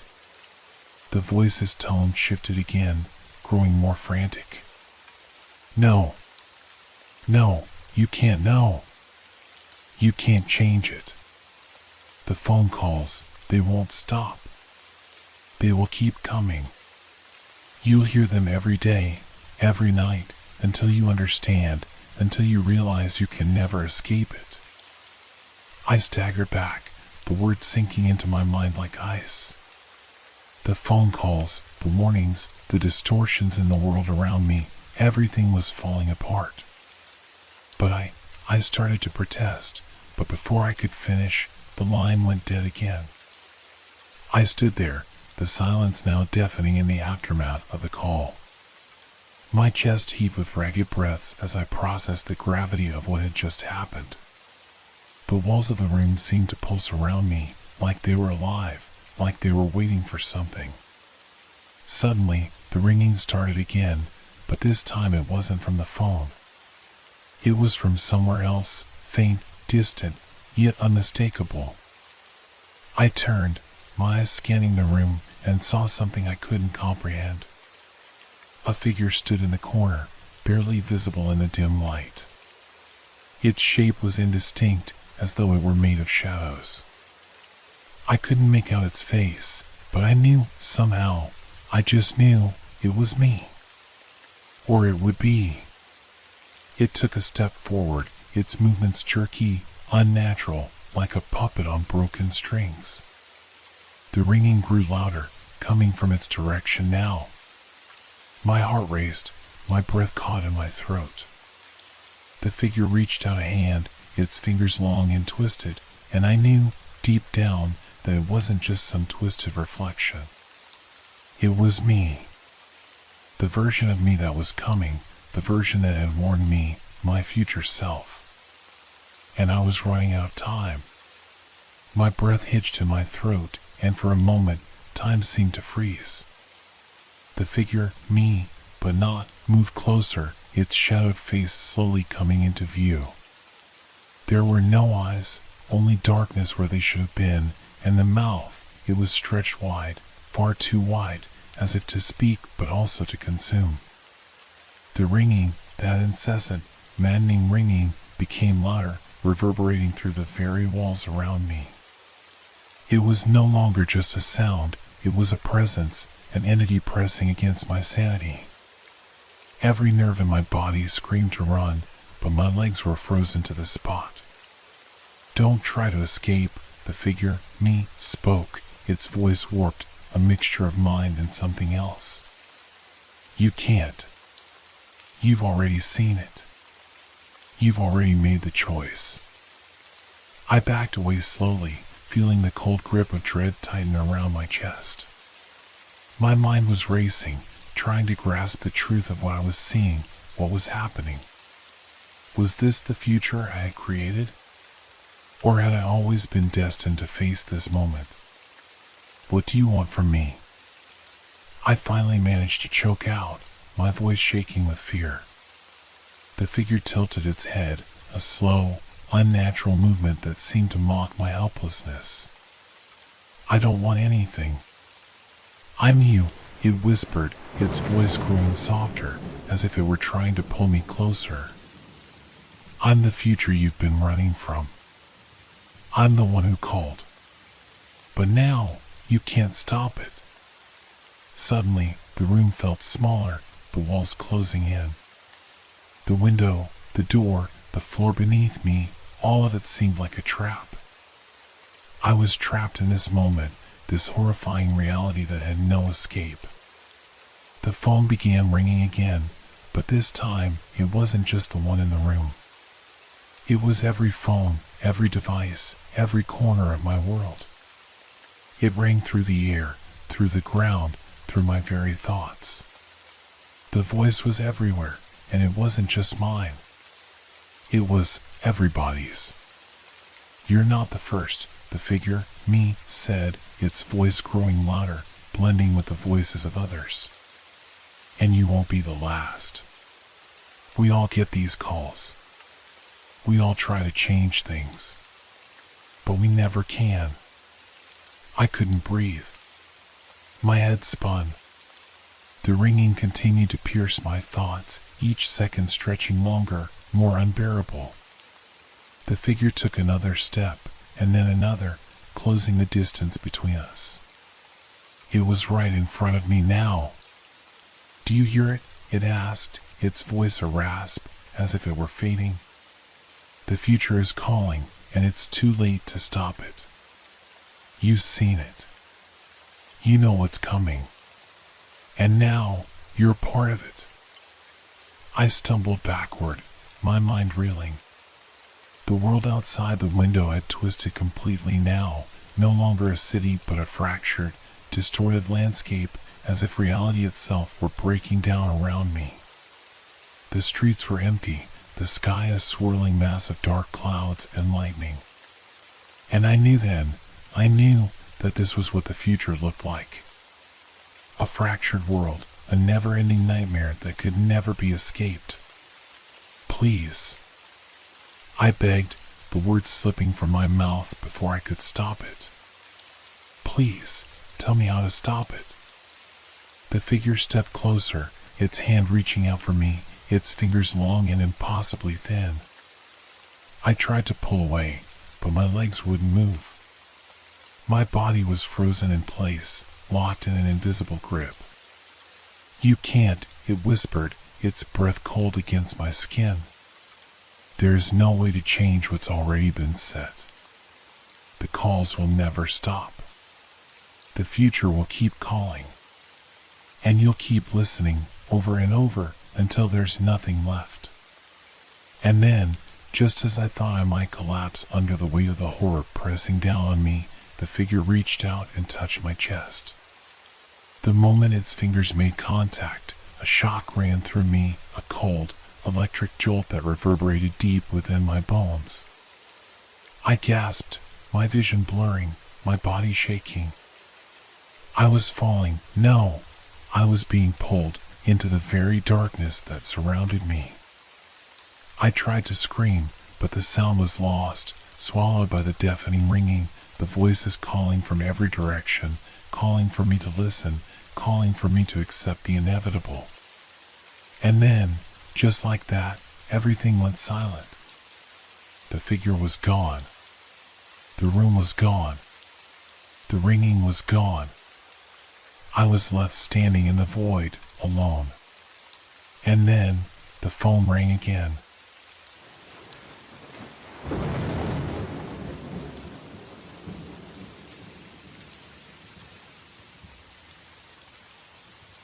This has been a long, dark journey through the night with Whisper Crowley. Thank you for staying with us until the end. Leave a like if these stories made you look at the darkness a little differently, and share in the comments what you enjoyed most or what gave you chills. Make sure to subscribe so you don't miss our next Sinister Whispers. Until we meet again in the world of shadows.